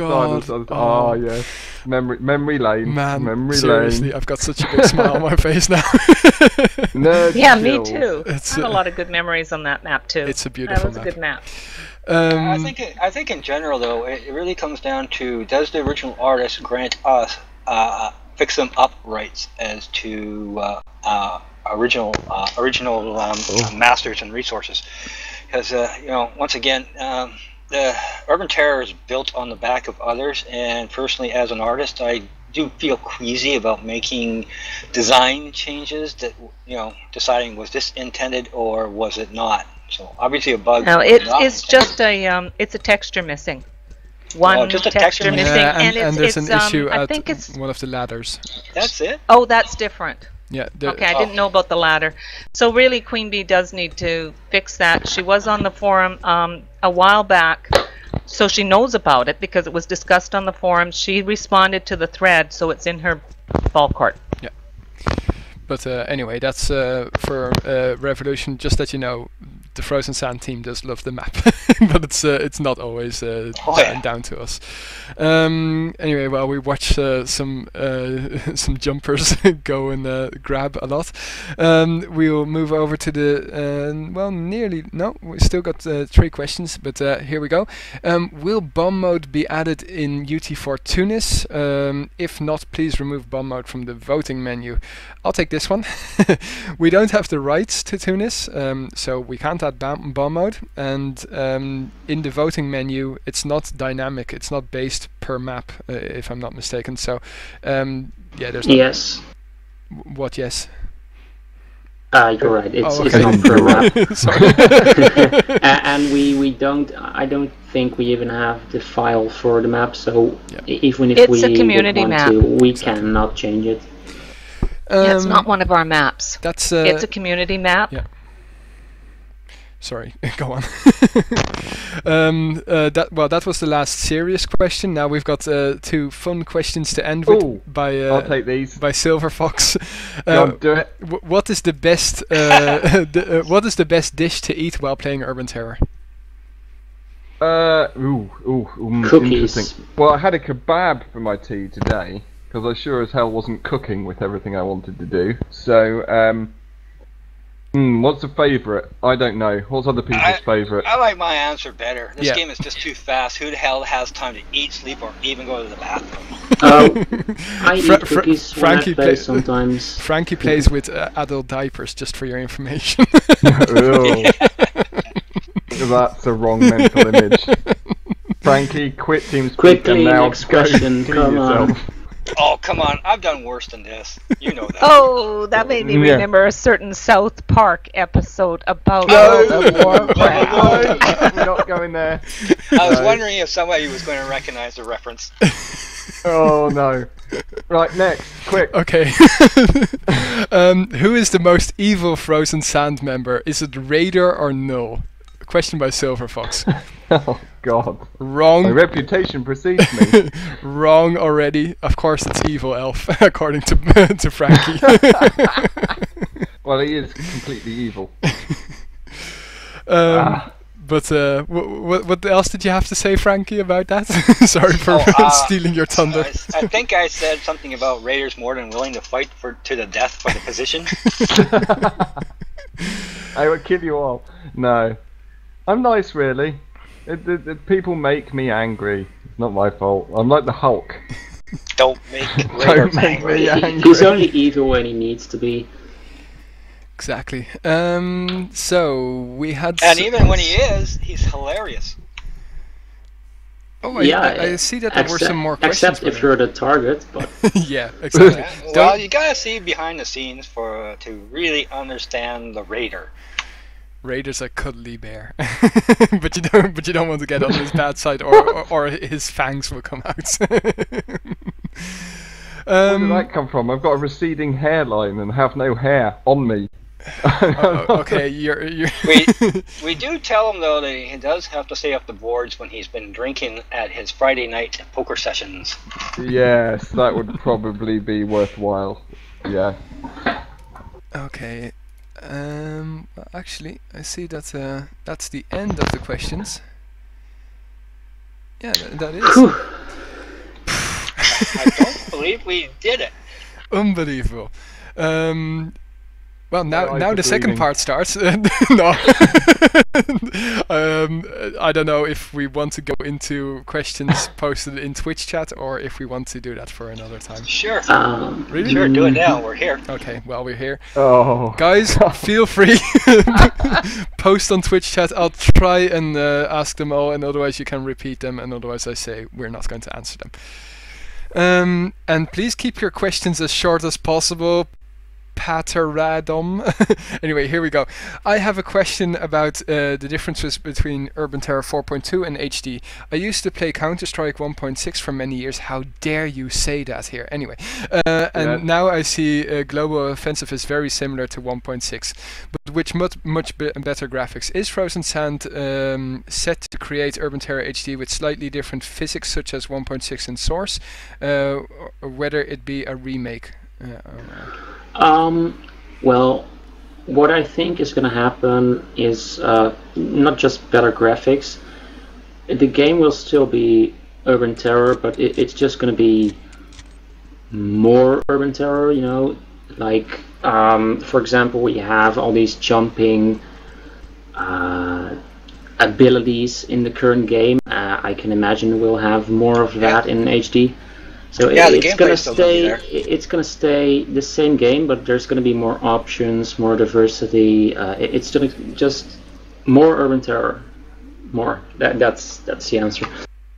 Well, from the technical point, once again, we're dealing with a 10, 12, 13-year-old engine design, and even that, I mean, the animation system even goes back as far as the original Quake. So with availability of the tools that we have, once again, at our disposal, a lot of the things tasks that we do now that are so time-consuming can quickly be done in a shorter period of time. So, you know, the Glock is a good example. It took forever to get it in because it took that many people to get involved in being able to just get something that simple marked up. Where with availability of the tool sets that we are looking at, things like that can be done in minutes, for example. Or if we do add a new weapon to the loadout, we can create a new complete set of animation sets directly based on weapon use, as opposed to a more generic type of animation set. So, I mean, we're talking about using tools and technology that has already been available for years, and in part, the HD Alpha was intended to test some of the just a hardware bump to an OpenGL version 2. So it's going to be faster. It's going to be a lot more refined, a lot more resources recovered that we were losing in 4.2, and all around quicker. It's actually faster just to rebuild the hit mesh design from scratch than it was to try to fix what was in 4.1. Okay. So a lot of that comes into play. How visually it was going to look like, well, let's put Nunu into play, because he has a very good idea as to the art concept that we want to move into HD and borrow a lot of that art from what is already being presented in 4.2. Well, if people are wondering who Nunu is, the left-hand bottom of your screen contains a little figure scoping or looking down a scope. That's artwork done by Nunu. I see that there are loads of questions, so let's try and keep them short. Okay. Or just don't ask me. Or in other words, don't let Frankie V answer. Okay, go. Okay, here we go. In the official Urban Terror HD, will jump mode be with no weapons and cool animations like in Mirror's Edge, for example? Yes. Yes. Okay. Next question. Is there going to be a match mode with more than 2 teams? No. Maybe. Ooh. Go on then, Hoy. You took ownership. Yeah. Hoy's responsible now for making a third team. No. Maybe ownership right there, dude. Maybe is the best answer, because if it doesn't happen, then maybe it's still correct. Maybe there's a James Bond movie, Never Say Never. Maybe, yeah. Exactly. Yeah. Okay, Frozen Sound. Wait a second, I don't really. Yeah, I already answered that guy, and he keeps spamming the same question. Oh, okay. I told him about 3 times that we're not going to make new animations for 4.2. Okay, thanks. More questions. There are so many questions, but I'm trying to find the best ones. Okay. What's your guys' opinions on major clans moving away from Urban Terror due to the newly designed hitboxes? What? My opinion is that that's not actually happening, and it's just a few people raging because something changed.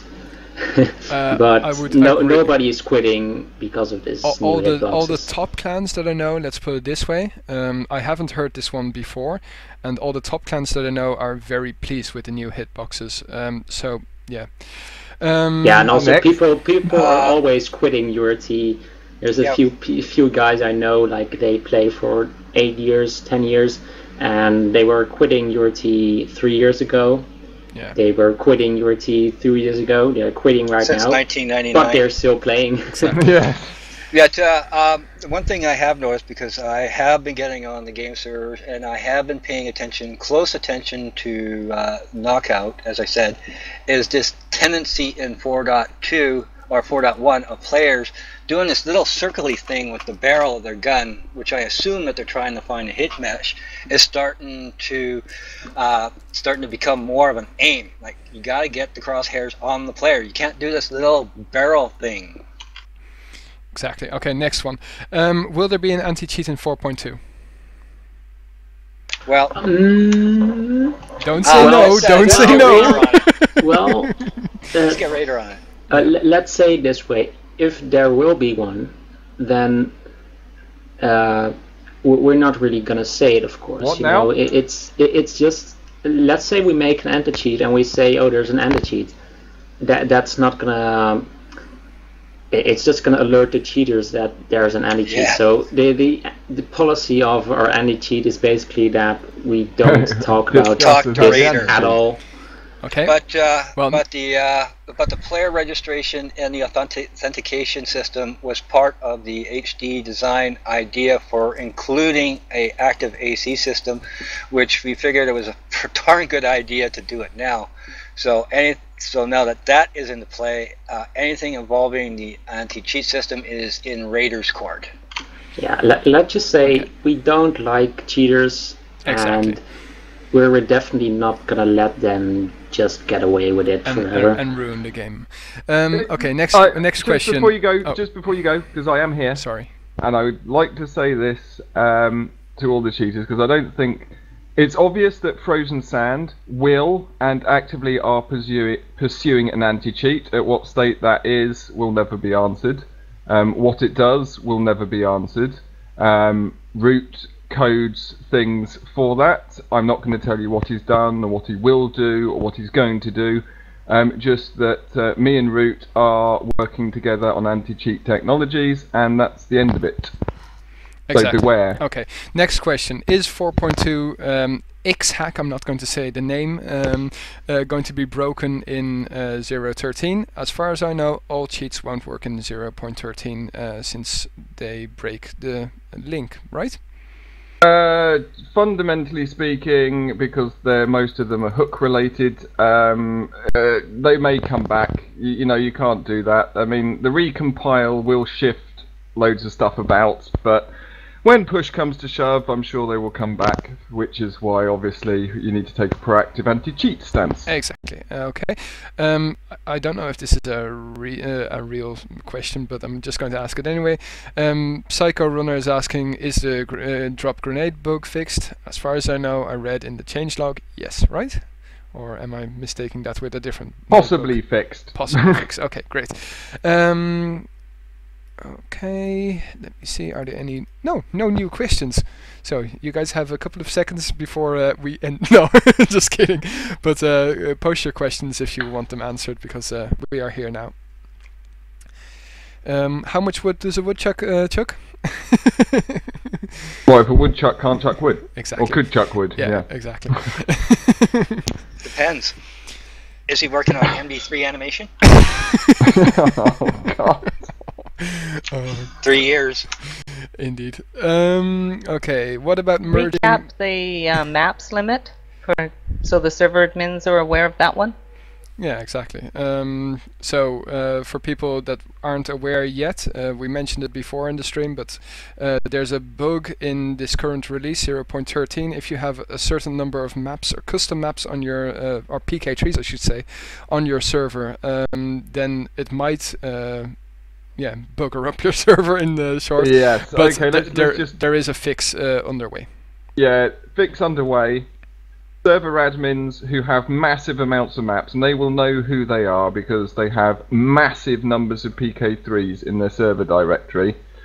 Have a look in your server logs to see if at some point it just goes and then stops randomly and will not load any more PK3s. We are going to fix it, as we said. But you might want to check for that. It will only affect a tiny number of people. Yeah, how many? Also, reporting it will help too as well. Exactly. Yes, please. How many PK trees? I heard Binary Thief say 100. I heard somebody else say 300. So it's subjective. It depends on how long the map names are and other associated crap with that. But just as a general point, if you've got under 100, it's probably not affecting you. Okay. Question from Vogue. I'm sorry, guys, you'll have to repeat your question if you wanted to answer it again. How many players are there at the moment? Just an estimated number would be fine. Yeah, that's I can do that easily. You can? There's 1,100 players online right now. Yeah, we've got about about 78,000 registered accounts, of which 20,000 of those are regularly active. We see somewhere in the region of 2,500, 3,000 unique accounts a day, not including visitors, and we easily cap off in the region of 5,000 to 10,000, depending on what's going on, unique visitors. Yeah, exactly. Like a night like today will be, or tomorrow will be big. Lots. A question from Sotone, the clan-based head admin. Are we going to be able to check old demo versions yeah, like it was under Quake. Demos. I hope I answered, or I hope I asked your question correctly, Sotone, because yeah. I know what he means. What he means is that the way that Quake 3 works is that the way that the demos work specifically is they won't work with other game versions. Now, that essentially means that because the game version goes up every release we make, no matter how small it is, for example, 13 demos won't be available with 14. Unfortunately, speaking, this means that we can't really fix this for 4.2 because it is a derivative problem of the way that Quake 3 works. Isn't this also the reason why cheats don't work? Similarly, yes. Yeah, yes, exactly. So yeah, you have to take the good with the bad in this case. Sorry, Saturday, but you as an admin will probably think that's a breaking cheats is best. Yeah. In response to that, we have made available the incremental downloads. They are somewhere, so that you can construct any of the 4.2 versions. So I know it's a bit of a ball ache, but if you do want to get the raw video out of something, you can do so, as long as you get the right version. Exactly. Question now by Psycho Runner: if a person joins Frozen Sand, how many hours does he/she need to put in? You're awake for 24 hours a day, 7 days a week, and you exist only on protein shakes. And you have to wear adult diapers. No, not this again. Quick, next. There is no set number. It's if you can add something to the development team, we are a fun bunch of guys, in my opinion. Yeah. If you can add something, you are welcome to join. If you can also adapt yourself to how the development team works. Yeah, we have we do have a core of content creators that really don't show up on things like IRC or the message boards, but they do give us an update from time to time as their status, and then they do work on various components of the game based on their free time. So so you're going to have people that are just addicted, let's say, or become workaholics, and they're just totally into it. Then you have the other group that are in and out at any given time. Yeah. Okay. Another question: will assault mode be added in 4.2? Good question. Maybe. I think is the best answer to that one now. Ownership-based project. Holden and Ash still play around with it, but obviously until it's at such a point at which they're happy with it and we're happy with it, won't make it in. But that's all there is really to say about that. It's their project and they're not here. Exactly. So Lavor, I don't really understand your question regarding to an SR8 bug. Does anybody else know anything about an SR8 bug? Except the post on the forums. Yeah, exactly. So no, actually, they mean the drop bug when you could drop the SR8 just after firing, but it was fixed a long time ago. I thought it was. Okay. What about merging Mitsu/root client builds cool stuff in the official Urban Terror vanilla client? It's possible. No. But I would like to say, like. HDMA HD or something like whatever the sound engine is. Sound, yeah.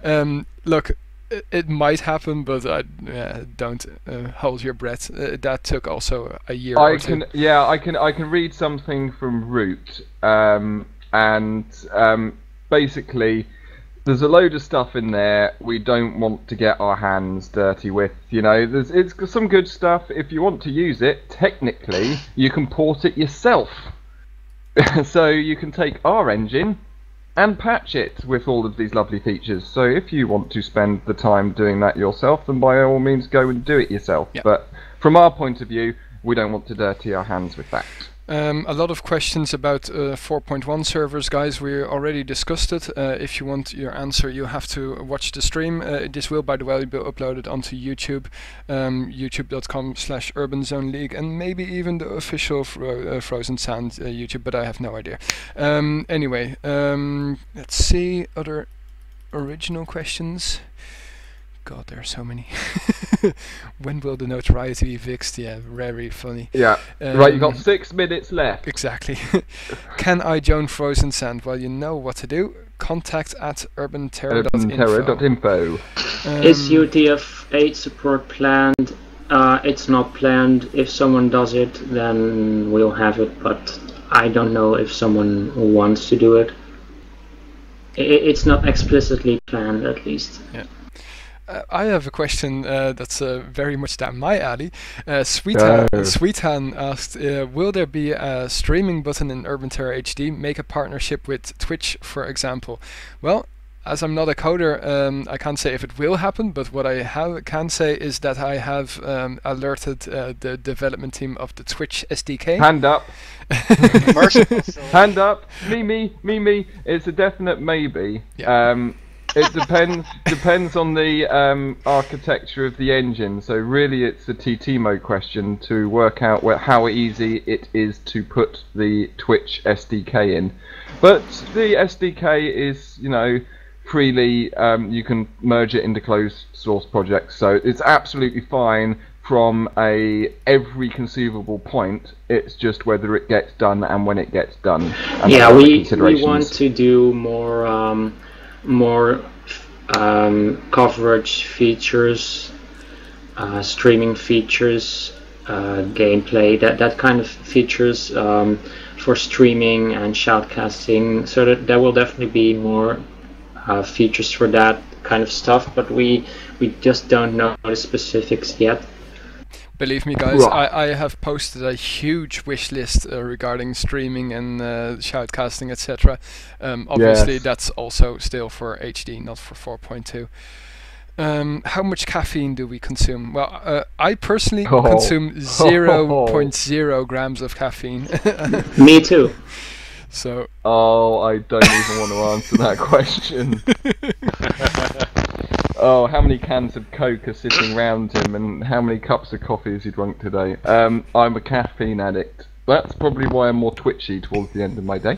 And I'm basically a mainliner. Coffee all the day, hook it to you intravenously. Yeah. Nice. Yeah. Will there be an official competition from Urban Terror, also known as Frozen Sand, I guess in this case, itself? Sorry? Run that by me again. Will there be an official competition hosted by Urban Terror / Frozen Sand? Like a league. Oh, you're right. Okay. I don't. We elected a long time ago. Knockout. Not. It makes so much sense. Stop talking about knockout. Yeah, exactly. I am never going to stop talking about it. Even I, who love I have really starting to get enough from you and your knockouts. If you talk about knockout one more time, then you will have to play in the next knockout. And I know that you're not good at Urban Terror, so you're gonna have to train a lot. Oh, I like that. There you go. Dare you to say it. Dare you. Look, he's got a little away icon, everybody on the screen. Look, we made him rage quit. No. Anyway, I think he's just silencing himself so he can continue talking about knockout. So, no, we decided that as we have a lot to do in terms of the game and other stuff that we do, there's lots of other people, Urban Zone, and Clanbase, and I don't want to forget anybody here, the UCL, I believe is another one which is heavily active. They all play a massive role, and rather than, running a league is massive, you need staff to do it and everything, so no, we officially partner with leagues who work closely with us, like Urban Zone, Clanbase, UCL. So, yeah, from that perspective, no, we don't do direct competitions. That's not to say that we won't partner with leagues, potentially, to do particular competitions. Yeah, exactly. And we reserve the right to change our mind. Yes. Yeah. Very nice. Without warning. Exactly. Well, it's just obviously an insight of how we think at the moment. This is your public service disclaimer alert. Exactly. Damn, you guys really have a lot of questions. This is crazy. 2 minutes. They don't get this opportunity all that often. That's true. That's true. I mean, I really like it, and obviously the rest of Frozen Sand likes it as well. Since otherwise there wouldn't have been a repeat of the last one. Yeah, it's something we used to do a long time ago when Oswald was still able to do shoutcasting and had the desire to do it. Yeah. But it's nice to have you on board to do this again. Cheers. Yeah. Is there give him a clap? I want to answer this question. Are there any game modes which are not announced yet? I heard that wrong. What? Oh, come on, Raider. I know it's getting late, but... Well, basically, new game modes. I think there will be new game modes in HD. Alright, Raider, answer the question. Come on. We don't talk about knockouts. No, not knockout. We might have game modes like freeze tag, assault. There's lots of stuff we can do. Many ideas. Of course, talking about it and actually making it is harder, but I can really see many new game types in HD. I definitely think that will happen. That'd be a heck of a lot easier. HD will give us so much more freedom since it's our own creation. So yes, short answer. Kosan asks, why not join Frozen Sand and Urban Zone in one? Well, first of all, Urban Zone would want to do that. The question is if Urban Zone would want to do that. The question is if Frozen Sand would want to get into managing a league, because believe me, that ain't fun. I did it. I've done it before. I know. I died horribly. How long did I lasted about 2 seasons before it made me want to kill myself. Urban Zone is the precursor of the league. Urban Terror Fun League. Yep, yes. Exactly. But anyway, let's move over to the next question. Good question, but as of yet, no plans. Let's put it that way. Will there be any development of a story for Urban Terror HD? Now I'm going to leave that over to Blade Killer because it's her decision if she wants to go in there or not. But good heavens! Can we not keep anything a secret and surprise people? Yes, we might. Might not. We'll see. Okay, well, perfect. That's all all I wanted. Nothing was given away, Blade Killer. This is your alarm saying that I want to go play Urban Terror. You're going? Well, it's 10:30. Yeah. I've been doing this for 3.5 hours. Okay. Like you. Enjoy. Go. See you in a bit. See you. Bye. Any other questions? Jesus. Oh, they asked, will there be vehicles a couple of times. I don't know. It's not really. Urban Terror Mercenary X. It's not really like something which has been done in Urban Terror. Maybe we can do it. Maybe we can experiment with it. Maybe only for special game types. I don't see a reason not to try it, but it would really be very experimental. Well, that's basically it. It's a very different game if you add vehicles. Yeah. Everything changes. It depends on what kind of vehicles. You know, it changes your maps. Your maps need to be way bigger. You can't put a vehicle in the middle of a small map like what most of our maps are like. We did actually experiment with this at one time, and it's just a totally different game. It's a lot of fun, but the maps are huge. There are different kinds of ways of doing it. For example, you could have just non-controllable vehicles, but trains and lifts that we have move. that already. We already have that, but in a more pronounced way. Well, I think it really depends on what kind of vehicles they're talking about, because it's, saying putting vehicles into a game, it's kind of generic. But if we're talking about, a scooter or something that is within the game design that a player can load out with what they need to play the game, and that's something that could be done. I want but, I want a scooter mounted with a negative. Yeah. I really don't see the game turning into Battlefield. What I liked about vehicles, there is another game on Quake 3 engine, Enemy Territory. Sometimes you had, for example, a tank, and one team had to escort the tank, and the other team had to destroy it. And once it reached several targets, then it would destroy a barricade, for example, and the spawns would change around. And it kind of had like a defensive gun players could use, but it wasn't that strong. If we would have vehicles, I could see vehicles working kind of like that, but not something where there are hundreds of tanks and all kind of vehicles hanging around the map free to pick up. Yeah. Well, even what you described with the tank being escorted, that's really sounds like a game type. Yeah, so, it's a more objective-based gameplay. Yeah, it would have to be a completely different game type, and it would need different maps. That's a big undertaking. Anyway, it's not in our plans yet. And if it will be, you'll hear from us. There's a few other questions. Yeah, absolutely. Melee weapons. Yeah, exactly. That one. Well, I already made a katana some time ago. Personally, what I would want to see is melee weapons to be stronger and to make them a viable option in some situations.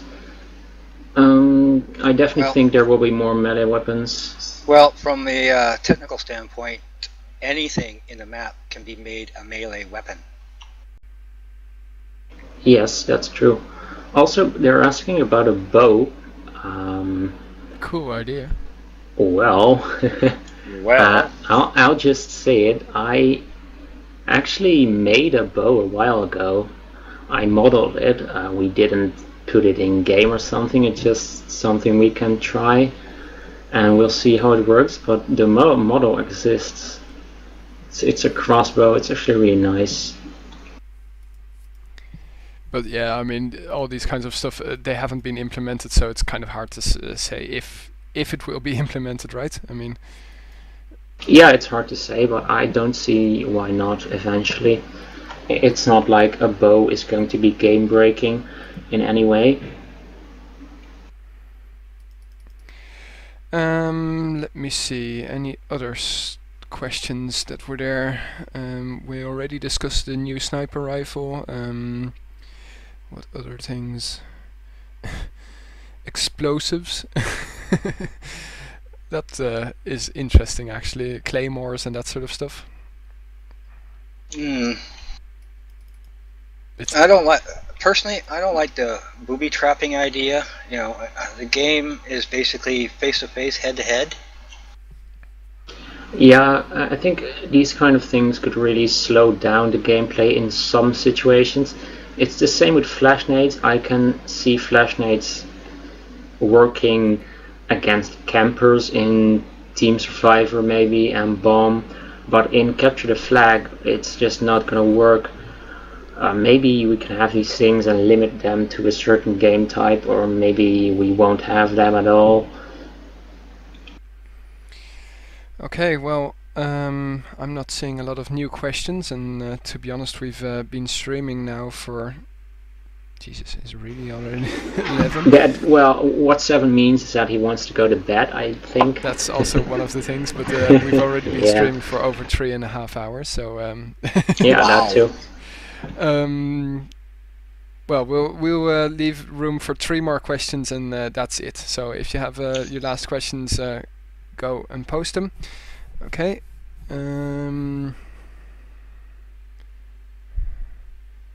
Well, we could wait a few seconds and find the best questions. Yeah, indeed. I need to regenerate. Nerds everywhere.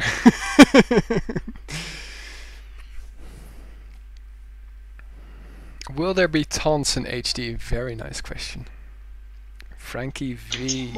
Will there be a what? Taunts in HD. Taunts? Yeah. Yes. Oh yeah. You're saying, Sweetan was saying it's not a priority, but is it not a priority? Taunts? Well, you know, we really need to do like an all-in-one type of interview kind of thing, because there are one things that are connected to the other, and of course you know how I like to give full and in-depth responses. But yeah, sure. Taunts, you bet. Okay. What I kind of see is once we have HD working player models with basic animations, and then Frankie's just gonna take Yeah, exactly. And then like 1 week later we have 500 tons. Yeah, that's what happened before. But people surely remember the Negev broom and the Desert Eagle banana. Yeah, the banana, and of course the exploding fuzzy bunny. We got to put that in there for sure. But there's two things that are involved here. There's the main combat system, which has to be sort of semi in the same ballpark as 4.2 to maintain continuity, but with the ability to have a higher degree and level control of what the player can do or can't do. But what I'm really looking forward to is doing things for jump mode, or adding in things that are secondary, that are excluded from things that involve gameplay, game changers. So things like taunts. Yeah, sure. I'd love to do tons and tons and just keep doing that all day long. So in short, yes, there will be taunts in HD. Oh yeah. Next question was by Vogue. When will there be? When will be the next Q&A session? We'll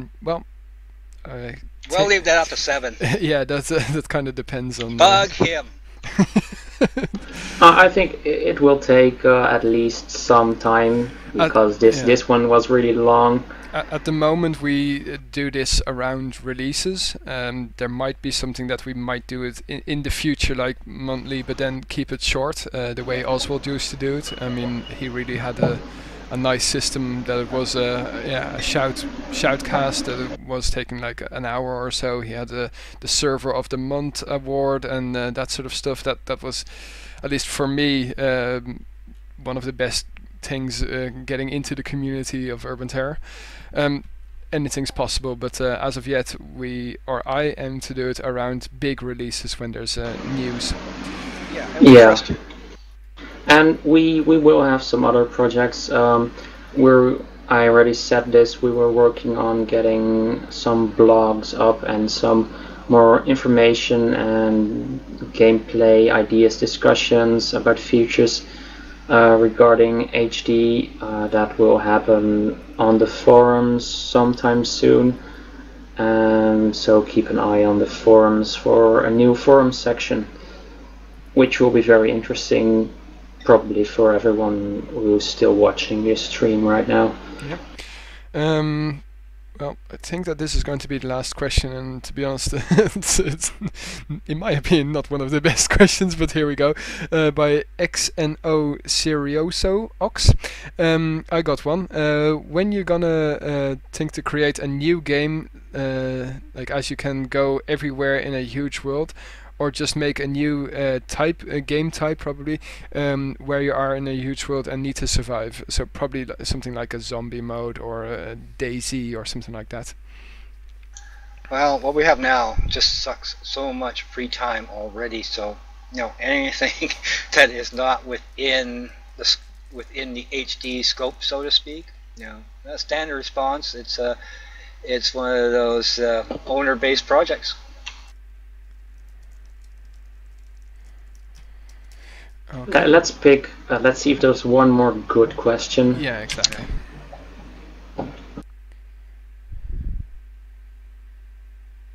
Come on, guys. These are the last moments. I mean, sure, you can get one good question.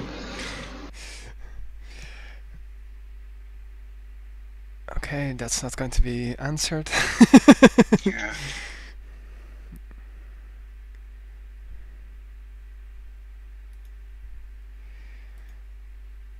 Okay, well, no new questions yet, so can you get a good night kiss from Blade Killer? Now that's a good question. BK, people want a good night kiss from you.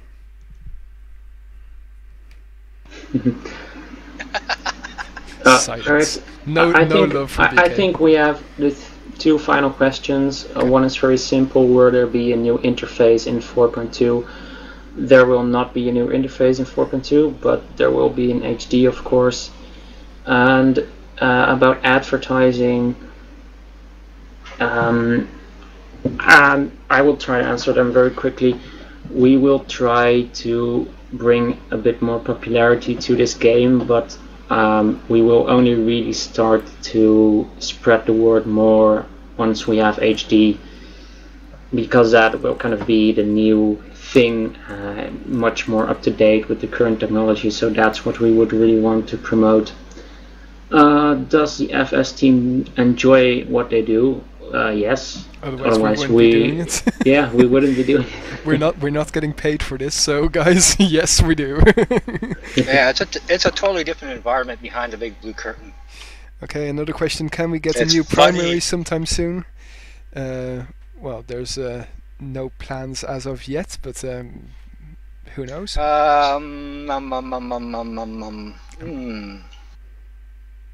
Let's leave it at that. Okay. Okay, yeah, let's leave it at that, indeed. We're going to conclude this stream, guys. We hope you all enjoyed it. We certainly did, at least I can say for myself, I certainly did. Hope that you hit that follow button if you haven't already. Register here on Twitch, join in the chat for the next time, and also feel free to donate to Urban Terror. Sorry, automatically. Urban Terror. But Urban Terror. The information can be found on urbanterror.info. Hope you enjoy 0.13. There has been a lot of work put into it, and you can expect over the summer a lot more updates. Be it knockout or the quick bug fix that we have already identified.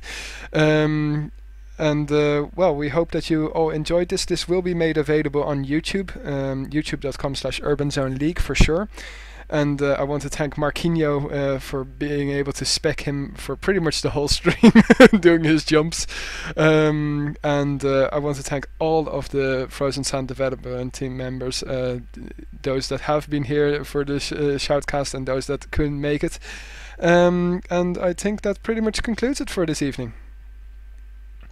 Yeah. Bye. Okay, bye-bye. Good night. Good night. And, see you the next time. We're going to conclude with Oswald's tradition. Good night, everybody.